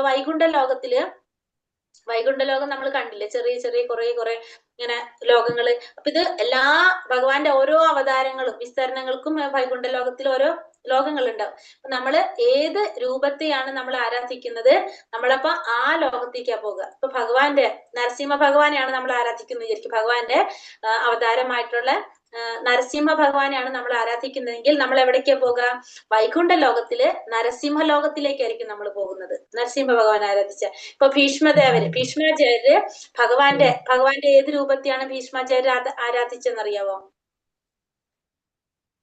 അറിയാവോ? ചതുർഭുജധാരിയായിട്ട് നാരായണ രൂപത്തില് ഏതാണെന്നറിയോ? നാരായണ രൂപമാണല്ലോ എല്ലാതും. ചതുർഭുജ രൂപത്തില് ആരെയാണ്? പാർത്ഥസാരഥി ഉണ്ടല്ലോ ഭഗവാന്റെ. പാർത്ഥസാരഥി രൂപത്തെയാണ് ആരാധിക്കുന്നത്? ഭീഷ്മാചാര്യർ ആരാധിക്കുന്നത്. അപ്പൊ ഭീഷ്മാചാര്യർ എവിടേക്കാ പോകുക?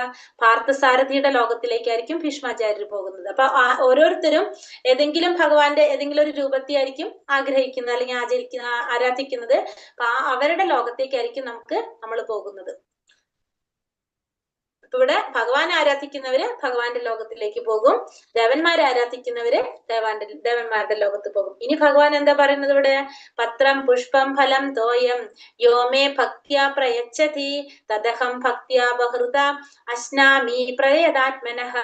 സ്നേഹത്തോടും ഭക്തിയോടും കൂടി ഒരാൾ എനിക്ക് അർപ്പിക്കുന്നത് എന്തും, അത് ഇലയോ പൂവോ ജലമോ ഫലമോ ആകട്ടെ, ഞാൻ അത് സ്വീകരിക്കും. ഇപ്പൊ ഭഗവാനോട് പറയുന്നത്, സ്നേഹത്തോടും ഭക്തിയോടും കൂടി ഭഗവാൻ എന്ത് സമർപ്പിച്ചാലും ഭഗവാൻ സ്വീകരിക്കും. അത് ഇലയായാലും പൂവായാലും ഫലമായാലും ജലമായാലും ഭഗവാൻ സ്വീകരിക്കും.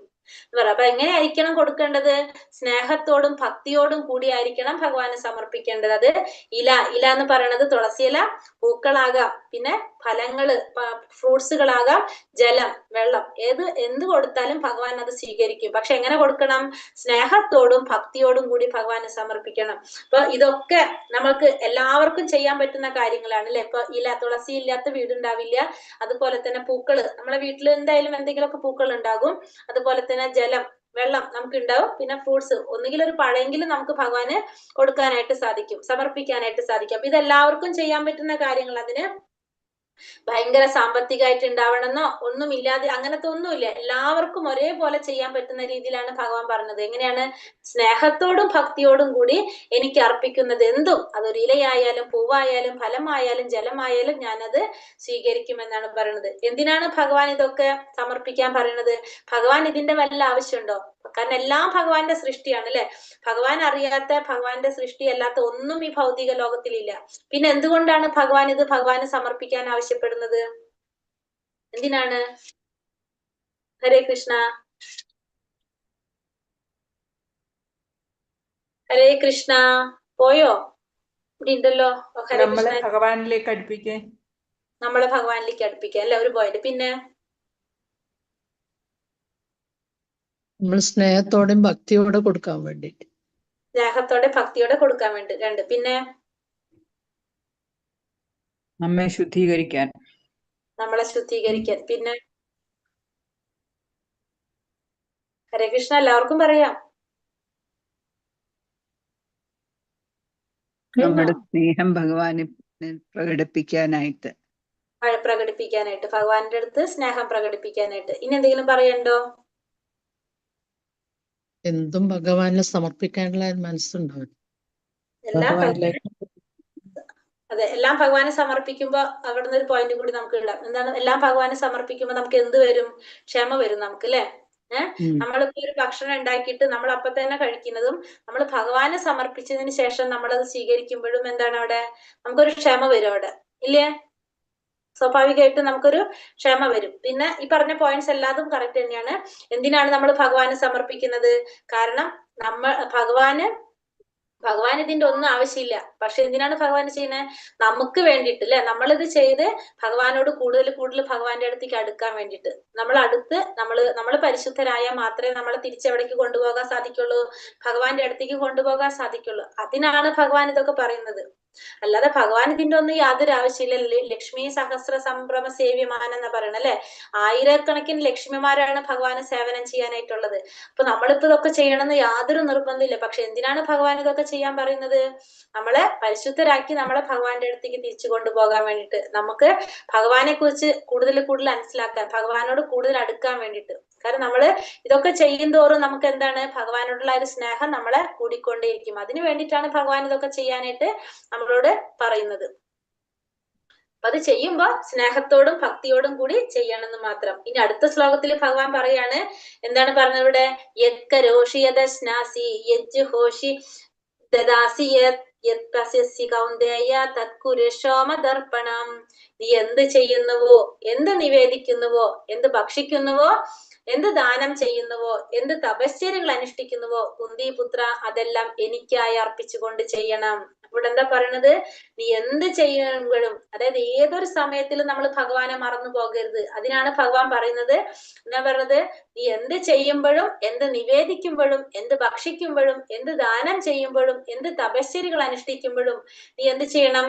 കുന്തിപുത്ര, നീ അതെല്ലാം എനിക്കായി അർപ്പിച്ചുകൊണ്ട് ചെയ്യണം. അപ്പൊ നീ ചെയ്യുന്ന എല്ലാ കാര്യങ്ങളും നീ എനിക്കായി സമർപ്പിച്ചുകൊണ്ട് ചെയ്യണം. അതായത് ഒരിക്കലും ഒരു സമയത്ത് നീ എന്ത് ചെയ്യരുത്? എന്നെ ഓർക്കാതിരിക്കരുത്. എപ്പോഴും നീ എന്നെ ഓർക്കണം. അപ്പൊ അതിന് നീ എന്ത് ചെയ്യണം? നീ എന്ത് പ്രവർത്തിക്കുമ്പോഴും, നീ എന്ത് നിവേദിക്കുന്നു, എന്ത് ഭക്ഷിക്കാന് അല്ലെങ്കിൽ എന്ത് ദാനം കൊടുക്കുക, തപശ്ചര്യകൾ അനുഷ്ഠിക്കുക, ചെയ്യുന്ന എല്ലാ പ്രവർത്തികളും നീ എന്ത് ചെയ്യണം? എനിക്കായിട്ട് സമർപ്പിച്ചുകൊണ്ട് ചെയ്യണം എന്നാണ് ഇവിടെ ഭഗവാൻ അർജുനനോട് പറഞ്ഞു കൊടുക്കുന്നത്. പിന്നെ ഭഗവാൻ പറയാണ്, സമ്മോഹം സർവഭൂതേഷു നമേ ദ്വേഷ്യാസ്തി ന പ്രിയഃ യേ ഭജന്തി തു മാം ഭക്ത്യ മയി തേ തേഷു ചാപ്യഹം. എനിക്ക് ആരോടും അസൂയയില്ല, പക്ഷാപാതവുമില്ല, എല്ലാറ്റിനോടും സമഭാവനയാണ് എനിക്കുള്ളത്. പക്ഷെ ഭക്തി പുരസ്സരം ആരാണ് എന്നെ സേവിക്കുന്നത്, അയാൾ എന്റെ സുഹൃത്തും ഞാൻ അയാളുടെ സുഹൃത്തുമാണ്, അവൻ എന്നിൽ അധിവസിക്കുന്നു. ഇന്ന് രാവിലെ ഭാഗവതം ക്ലാസ്സിൽ പറഞ്ഞൊരു പോയിന്റ് ആണിത് അല്ലെ. എനിക്ക് ആരോടും അസൂയയില്ല, ഭഗവാൻ ആരോടും അസൂയയില്ല, പക്ഷാപാതവുമില്ല. ഭഗവാൻ ആരോടും അസൂയമില്ല, പക്ഷാപാതവുമില്ല. എല്ലാറ്റിനെയും സമഭാവനയാണ് ഭഗവാൻ കാണുന്നത്. എല്ലാത്തിനെയും സമഭാവനയോടെയാണ് ഭഗവാൻ കാണുന്നത്. പക്ഷേ അവിടെ ഭഗവാൻ ഒരു പക്ഷേ പറയുന്നുണ്ട്. എന്താണ്? ഭക്തി പുരസ്സരം ആരാണ് എന്നെ സേവിക്കുന്നത്, അയാൾ എന്റെ സുഹൃത്തും ഞാൻ അയാളുടെ സുഹൃത്തുമായിരിക്കും. അപ്പൊ ഭക്തി പുരസ്സരം ഭഗവാനെ സേവിക്കുന്ന വ്യക്തിയുടെ സുഹൃത്തായിരിക്കും ഭഗവാൻ. അയാളുടെ സുഹൃത്തും അയാൾ എന്റെ സുഹൃത്തുമായിരിക്കും. അപ്പൊ ഞാൻ അയാളുടെ സുഹൃത്തുമായിരിക്കും. അവൻ എന്നിൽ അധിവസിക്കുന്നു. അപ്പൊ അങ്ങനെയുള്ളവൻ എന്നിലാണ് അധിവസിക്കുന്നത്. അപ്പൊ ഭക്തി പുരസ്സരം ഭഗവാനെ സേവിക്കുന്നവർക്ക് വേണ്ട എല്ലാ കാര്യങ്ങളും ആര് ചെയ്തു കൊടുക്കും? ഭഗവാൻ ചെയ്തു കൊടുക്കും. ഭഗവാൻ ആരോടും അസൂയ പക്ഷാപാതമൊന്നും ഇല്ല. പക്ഷെ എങ്കിൽ പോലും ഭക്തി പുരസ്സരം ഭഗവാനെ ആരാധിക്കുകയും സേവിക്കുകയും ചെയ്യുന്നവർക്ക് ഭഗവാന് ചെറിയതായിട്ടൊരു പ്രിഫറൻസ് ഭഗവാൻ കൊടുക്കുന്നുണ്ടെന്ന് ഭഗവാനോട് പറയുന്നു. ഇന്ന് രാവിലത്തെ ക്ലാസ്സിൽ നമ്മൾ പറഞ്ഞു അല്ലെ, ഭീഷ്മാചാര്യർ ശരശയിൽ കിടക്കുന്ന അധ്യായമാണ് ഇപ്പൊ നമ്മൾ എടുത്തുകൊണ്ടിരിക്കേണ്ടത്. അതായത് അതിൽ പറഞ്ഞു, ഭീഷ്മാചാര്യർ എന്താ പറഞ്ഞത്? ആചാര്യന്റെ അടുത്ത് ഭഗവാൻ വന്നിരിക്കുകയാണ്. കാരണം എന്തുകൊണ്ടാണ്? ഭഗവാന്റെ ഭക്തനായതുകൊണ്ട് ഭഗവാൻ ആ ഭക്തന്റെ അടുത്തേക്ക് വന്നിരിക്കുകയാണ്. ഭഗവാൻ എപ്പോഴും അങ്ങനെയാണെന്ന് പറഞ്ഞു. അതായത് യുധിഷ്ഠിര മഹാരാജാവിന്റെ പാണ്ഡവരുടെ കൂടെ ഭഗവാൻ എപ്പോഴും ഉണ്ടല്ലേ, പാർത്ഥസാരഥി ആയിട്ടുണ്ട്. അവർക്ക് വേണ്ട ഉപദേശങ്ങളും നിർദ്ദേശങ്ങളും എല്ലാം ഭഗവാൻ ഓരോരോ സമയത്തും കറക്റ്റ് ആയിട്ട് കൊടുത്തുകൊണ്ടിരിക്കുകയാണ്. അവർക്ക് വരുന്ന ഓരോ ആപത്തുകളിലും ഭഗവാൻ രക്ഷിച്ചുകൊണ്ടിരിക്കുകയാണ് അവരെ. എന്തുകൊണ്ടാണ്? അവര് ഭഗവാന്റെ ഭക്തന്മാരായതുകൊണ്ട്.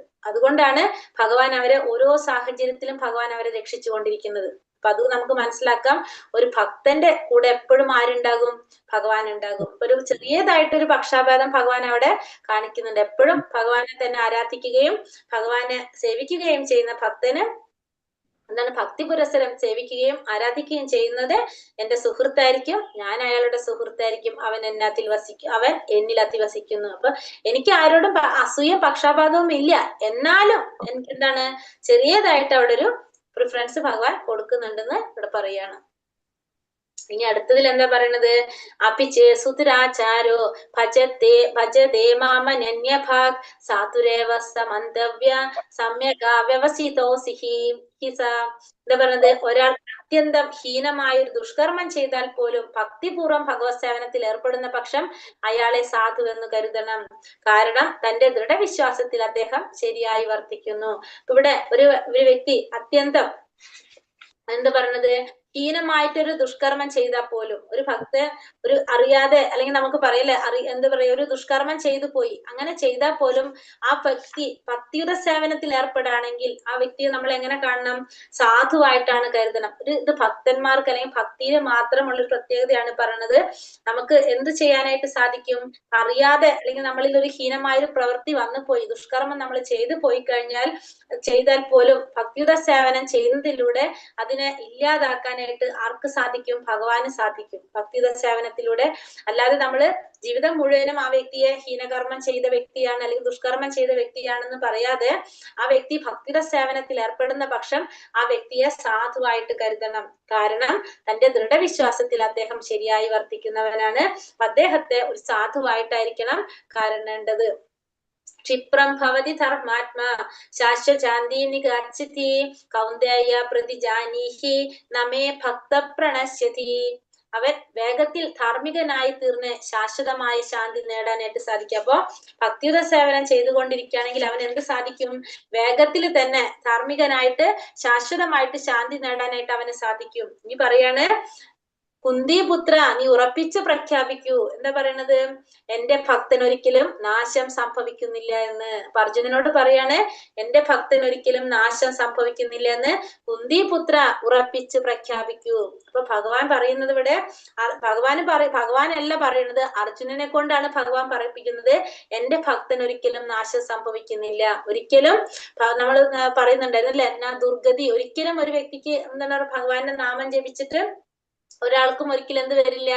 ദുർഗതി വരില്ല എന്ന് ഭഗവാൻ പറഞ്ഞു. അപ്പൊ ഇവിടെ ഭഗവാൻ പറയാണ്, ഭഗവാന്റെ ഭക്തൻ ഒരിക്കലും നാശം സംഭവിക്കുന്നില്ല എന്ന് ആരോടാണ് പ്രഖ്യാപിക്കാൻ പറയുന്നത്? കുന്തിപുത്ര അർജുനനോടാണ് പ്രഖ്യാപിക്കാൻ പറയുന്നത്. കാരണം എന്തുകൊണ്ടാണ്?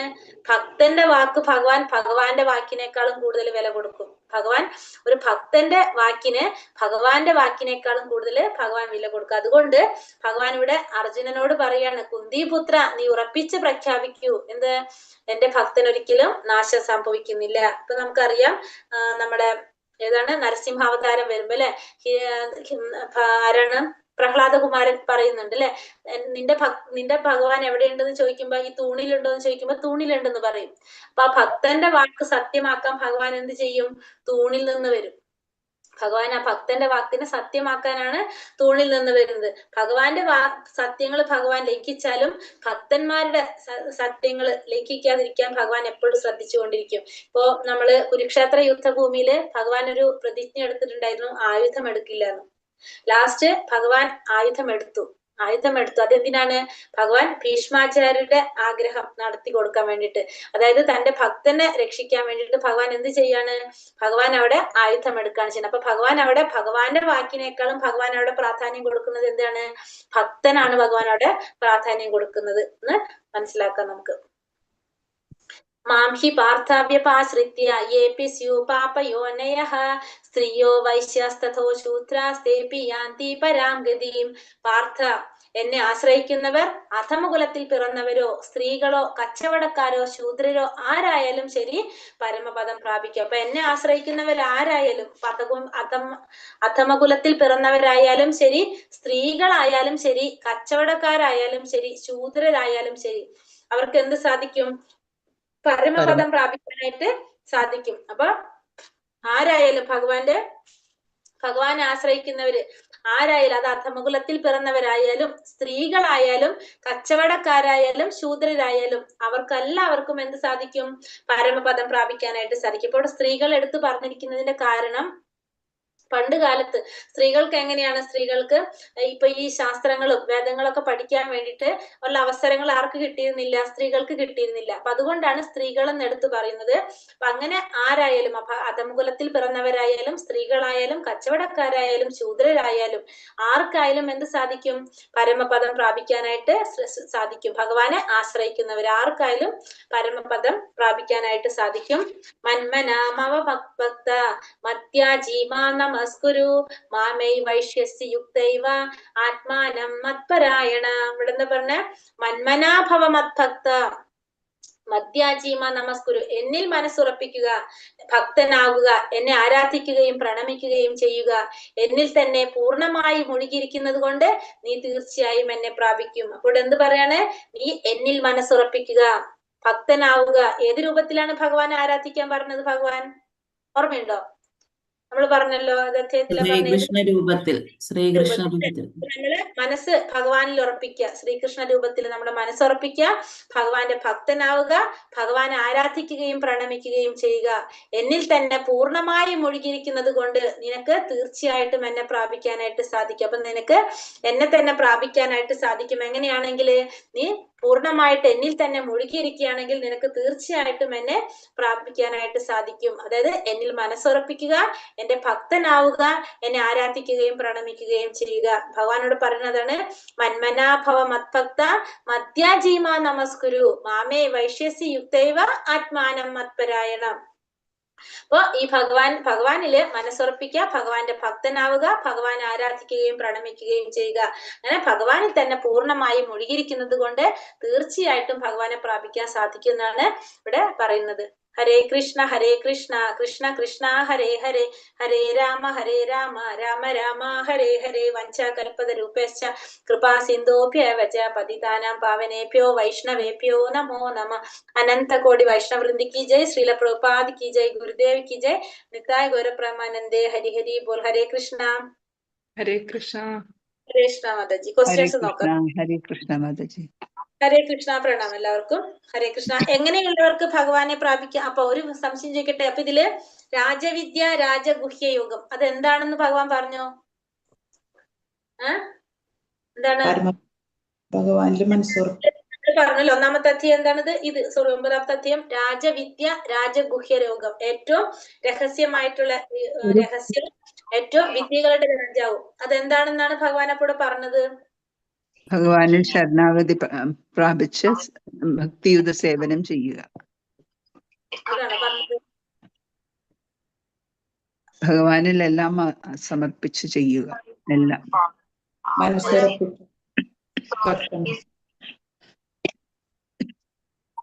ഹരേ കൃഷ്ണ. അതായത് അതൊന്ന് പറയട്ടെ. അത് രാജവിദ്യ രാജഗുഹ്യ യോഗം എന്തിനെ കുറിച്ച് അവിടെ പറയണത്? ഭക്തിയുത സേവനത്തെ കുറിച്ചാണ് ഭഗവാൻ ഇവിടെ പറഞ്ഞത് കേട്ടോ. അതായത് 2ാമത്തെ ശ്ലോകത്തിലല്ലേ പറഞ്ഞ നമ്മള് രാജവിദ്യയാണ് ഏറ്റവും രഹസ്യവും പവിത്രവുമായത്. രാജവിദ്യയാണ് രഹസ്യങ്ങളിൽ വെച്ച് ഏറ്റവും രഹസ്യമായിട്ടുള്ളതും പവിത്രമായിട്ടുള്ളതാണ്.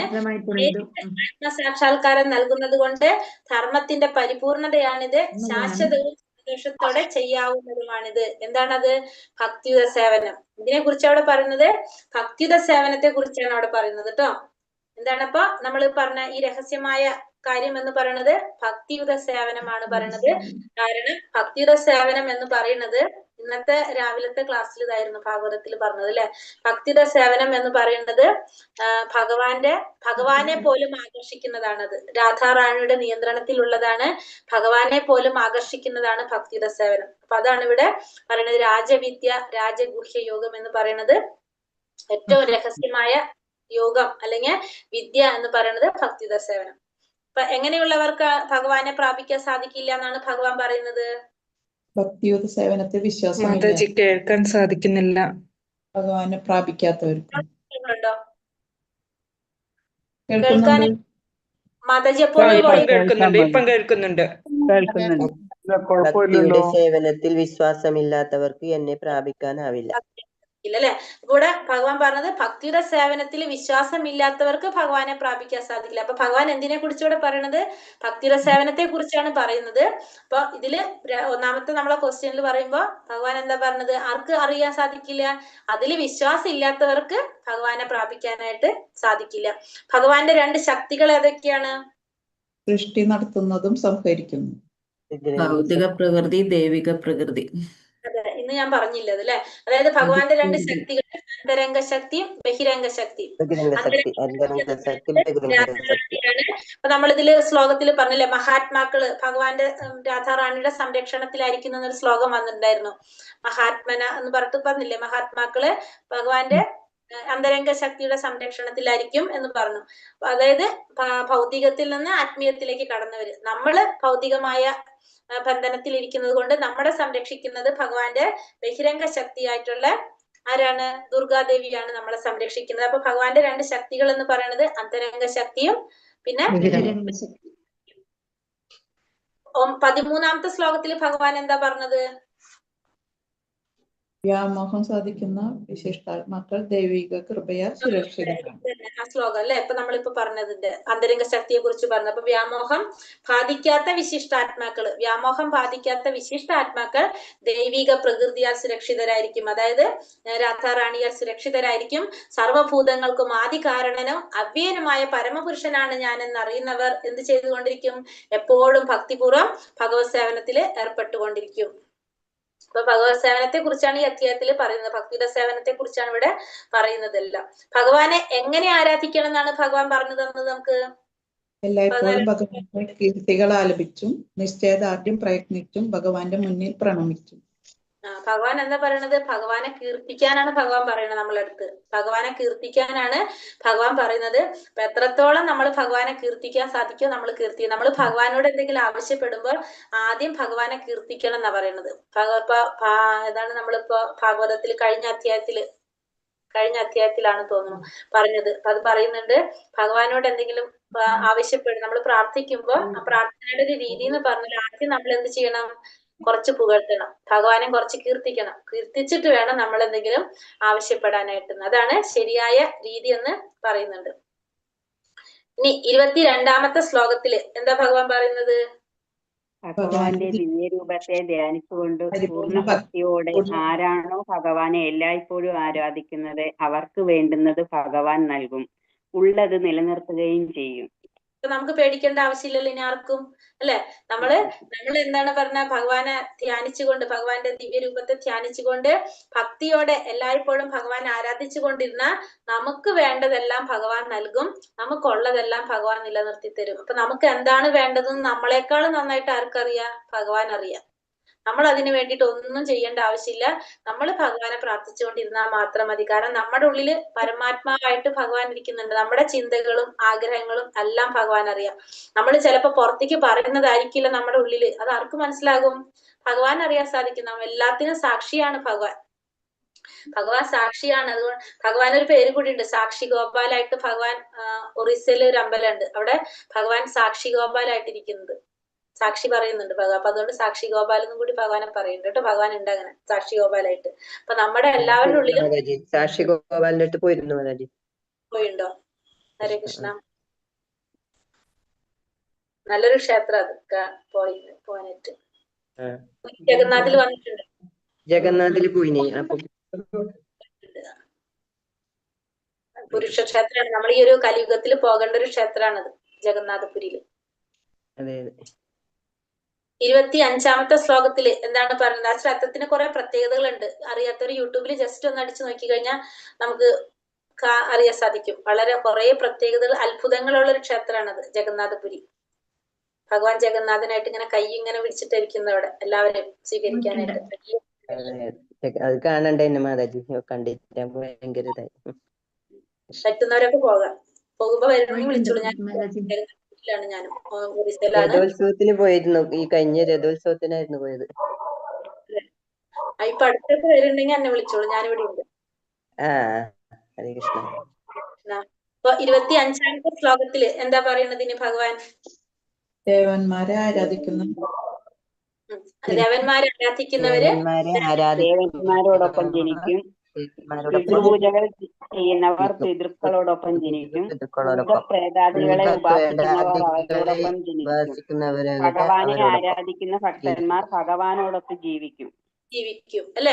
നോക്കിയേ, മൂന്ന് പേരുടെ ഒപ്പം ജനിക്കും, ഭഗവാന്റെ ഒപ്പം ജീവിക്കും. അവിടെ എടുത്തു പറയുന്നുണ്ട് അല്ലെ? അപ്പൊ നമ്മള് ഭഗവാൻ ആരാധിച്ച ഭഗവാന്റെ ഒപ്പം ജീവിക്കും, ദേവന്മാരെ ആരാധിച്ച ദേവന്മാരുടെ അടുത്ത് പോയിട്ട് ജനിക്കും. പിതൃപൂജയാണ് നമ്മള് പിതൃകൾ അല്ല എന്താ പറയുന്നത്, പിതൃക്കളെ ആരാധിക്കുകയാണെങ്കിൽ അവരുടെ അടുത്ത് പോയിട്ട് ജനിക്കും. ഭൂതപ്രേത പിശാചികളെ ആരാധിക്കുകയാണെങ്കിൽ അവരുടെ അടുത്ത് പോയിട്ട് ജനിക്കും. ഭഗവാനെ ആരാധിച്ച ഭഗവാന്റെ കൂടെ ജീവിക്കാൻ സാധിക്കും നമുക്ക്. നമ്മൾ ഈ രൂപത്തിലല്ല ഭഗവാന്റെ അടുത്ത് പോയി കഴിഞ്ഞാൽ നമുക്ക് ഇങ്ങനെയല്ല. ഇവിടെ ഈ ഭൗതിക ലോകത്തിലാണ് നമ്മുടെ ശരീരം ഇങ്ങനെ. ആത്മീയ ലോകത്തിൽ പോയി കഴിഞ്ഞാല് നമ്മൾ ഭഗവാന്റെ പോലെ തന്നെയായിരിക്കും നമ്മളെ ശരീരവും. നമ്മൾ അവിടെ ഭഗവാന് സേവനം ചെയ്തുകൊണ്ട് നമുക്ക് ശരിക്കും നമ്മളെ പറയുന്നത്, നമ്മൾ ഏതോ ഒരു ഭാവത്തില് ഭഗവാന് സേവനം ചെയ്തിരിക്കുന്നവരായിരുന്നു നമ്മള് ഭഗവാന്. അങ്ങനെ നമ്മൾ സേവനം ചെയ്തിട്ട് നമുക്ക് സ്വയം തോന്നി തുടങ്ങിയില്ലേ, നമ്മൾക്കും എന്തുകൊണ്ട് ഇങ്ങനെയൊക്കെ ചെയ്തുകൂടാന്നുള്ളൊരു തോന്നല് നമുക്ക് വന്നു. ഭഗവാനോട് അസൂയ തോന്നി. അപ്പോഴാണ് നമ്മൾ ഈ ഭൗതിക ലോകത്തിൽ വന്ന് ജന്മം എടുക്കുന്നത് പറഞ്ഞു. അപ്പൊ നമ്മൾ തിരിച്ചിവിടുന്ന് ഭഗവാന്റെ ലോകത്തിലേക്ക് പോയി കഴിഞ്ഞാൽ നമ്മൾ ഈ ശരീരത്തിലല്ല, ഇത് നമ്മളിവിടെ നശിച്ചു പോകില്ല. ഈ പഞ്ചഭൂതങ്ങൾ കൊണ്ട് നിർമ്മിച്ച ശരീരം ഇതിവിടെ തന്നെ ഇല്ലാതാകും. അപ്പൊ അതിനുശേഷം നമുക്ക് ഈ ശരീരം ഇല്ല, ഇത് ഇവിടെ മാത്രമേ ഉള്ളൂ. ഇങ്ങനെ ഓരോ ഇതിനനുസരിച്ചുമാണ് നമ്മുടെ ശരീരം രൂപപ്പെടുന്നത്. അപ്പൊ അവിടെ പോയാല് നമ്മള് ഭഗവാന്റെ രൂപത്തിൽ തന്നെയാണ് നമ്മൾ അവിടെ ഉണ്ടാവുക. പിന്നെ അടുത്തത്, ഭഗവാനെ പ്രാപിക്കണമെങ്കിൽ എങ്ങനെ ഭഗവാനെ ആരാധിക്കണം എന്നാണ് ഭഗവാൻ പറഞ്ഞു തന്നത്. അയ്യോ, അതാണ് 27ാമത്തെ പറഞ്ഞില്ല തോന്നുന്നു അല്ലെ? 26 പത്രം പുഷ്പം ഫലം പറഞ്ഞില്ല അല്ലെ? ഭഗവാനെ സമർപ്പിക്കാനാണ് ഭഗവാൻ പറയുന്നത്. ഇല്ലയോ? സ്നേഹത്തോടും ഭക്തിയോടും കൂടി ഭഗവാനെ അർപ്പിച്ച ഭഗവാൻ സ്വീകരിക്കും. പുഷ്പം ഫലം തോയം, 4 കാര്യങ്ങൾ പറഞ്ഞു. പത്രം പുഷ്പം ഫലം തോയം, അത് സമർപ്പിക്കാൻ. പക്ഷെ എങ്ങനെ സമർപ്പിക്കണം? സ്നേഹത്തോടും ഭക്തിയോടും കൂടി സ്നേഹത്തോടും കൂടി സമർപ്പിക്കാം. പത്രം പുഷ്പം ഫലം തോയം. തോയം എന്ന് വെച്ചാല് വെള്ളം. ഇനി അടുത്തത് 27ാമത്തെ ശ്ലോകത്തിൽ ഭഗവാൻ എന്താ പറഞ്ഞത്? നമ്മൾ ഭക്തിയോടെ എന്ത് ചെയ്യുന്നുവോ, നിവേദിക്കുന്നുവോ, ഭക്ഷിക്കുന്നുവോ, ദാനം ചെയ്യുന്നുവോ, ചെയ്യുന്നുവോ, എന്ത് നിവേദിക്കുന്നുവോ, ഭക്ഷിക്കുന്നുവോ, ദാനം ചെയ്യുന്നുവോ, എന്ത് ദാനം ചെയ്യുന്നുവോ, എന്ത് അതായത് എന്ത് ചെയ്യുമ്പോഴും ഭഗവാനെ സമർപ്പിച്ച് ഭഗവാൻ എനിക്ക് അർപ്പിച്ചുകൊണ്ട് ചെയ്യുക. എല്ലാതും. അതായത് നമ്മളുടെ ജീവിതത്തില് ഒരു സെക്കൻഡ് പോലും എന്തുണ്ടാവാൻ പാടില്ല, ഭഗവാൻ ഓർക്കാത്ത ഒരു സമയം ഉണ്ടാവാൻ പാടില്ല. അതിനാണ് ഭഗവാൻ ഇങ്ങനെ പറയുന്നത്. നമ്മളെ ജീവിതം അതിനനുസരിച്ച് ചിട്ടപ്പെടുത്താൻ വേണ്ടിയിട്ട് നമ്മൾ എന്ത് ചെയ്യുമ്പോഴും നമുക്ക് ദിവസവും ഭക്ഷണം കഴിക്കണം. അപ്പൊ നമ്മളത് ഭഗവാന് സമർപ്പിച്ചുകൊണ്ട് ചെയ്യുമ്പോൾ ഓട്ടോമാറ്റിക്കലി ദിവസം നമ്മൾ 3 നേരം ഭക്ഷണം കഴിക്കുന്നുണ്ടെങ്കിൽ 3 നേരവും ഭഗവാൻ ഓർക്കും അല്ലെ? അതുപോലെ തന്നെ നമ്മൾ പ്രവർത്തികൾ ചെയ്തുകൊണ്ടേയിരിക്കും. ചെയ്യുന്ന പ്രവർത്തികള് ഭഗവാനെ ഓർത്തുകൊണ്ട് ഭഗവാനെ സമർപ്പിച്ചുകൊണ്ട് ചെയ്യുക. അപ്പൊ എന്താണ് അതിന്റെ ഉദ്ദേശം? നമ്മുടെ ജീവിതം ചിട്ടപ്പെടുത്തുക, ഭഗവത് സ്മരണയുമായിട്ട് ബന്ധപ്പെടുത്തി കൊണ്ടുപോകാൻ വേണ്ടിയിട്ടാണ് ഭഗവാൻ അങ്ങനെ പറയുന്നത്. ഹരേ കൃഷ്ണ. ലീവ് ചെയ്തോളൂ കേട്ടോ, അതിപ്പോ കഴിഞ്ഞു. 2 എണ്ണം കൂടി ഉള്ളൂ, ലീവ് ചെയ്തോളൂ. അടുത്തത് പറഞ്ഞത് ഏതാണ്? ഭഗവാനെ പ്രാപിക്കണമെങ്കിൽ എങ്ങനെ ഭഗവാനെ ആരാധിക്കാനാണ് ഭഗവാൻ പറഞ്ഞത്? ഭഗവത് സേവനമുണ്ട്. ഭക്തിപുരസ്സരം ആരാണോ എന്നെ സേവിക്കുന്നത് അയാൾ ഭഗവാന്റെ സുഹൃത്തും ഭഗവാൻ അയാളുടെ സുഹൃത്തുമായിരിക്കും. എങ്ങനെയാണ് പറഞ്ഞത്? മന്മനാഭവ മത്ഭക്ത മത്യാജീമാ മാമേ വൈശ്യസി യുക്തൈവ ആത്മാനം മത്പരായണ. എന്നിൽ മനസ്സുറപ്പിക്കുക, എന്റെ ഭക്തനാവുക, എന്നെ ആരാധിക്കുകയും പ്രണമിക്കുകയും ചെയ്യുക. പിന്നെ എന്നിൽ തന്നെ പൂർണ്ണമായും മുഴുകിയിരിക്കുന്നത് കൊണ്ട് നിനക്ക് തീർച്ചയായിട്ടും എന്നെ പ്രാപിക്കാനായിട്ട് സാധിക്കും. 34ാമത്തെ ശ്ലോകത്തില് ഭഗവാൻ പറയുന്നത്. ഈ രാജവിദ്യ രാജഗുഹ്യം എന്നതുകൊണ്ട് ഭഗവാൻ എന്താണ് അർത്ഥമാക്കുന്നത്? ഭക്തിയുത സേവനം. ഭക്തിയുത സേവനാണ് അവിടെ പറയുന്നത്. അപ്പൊ ഭക്തിയുത സേവനം ചെയ്യാന്നുള്ളതാണ് ഭഗവാൻ ഈ അധ്യായത്തിൽ ഏറ്റവും വിശേഷപ്പെട്ടത് പറയുന്നത്. ഭക്തിയുത സേവനം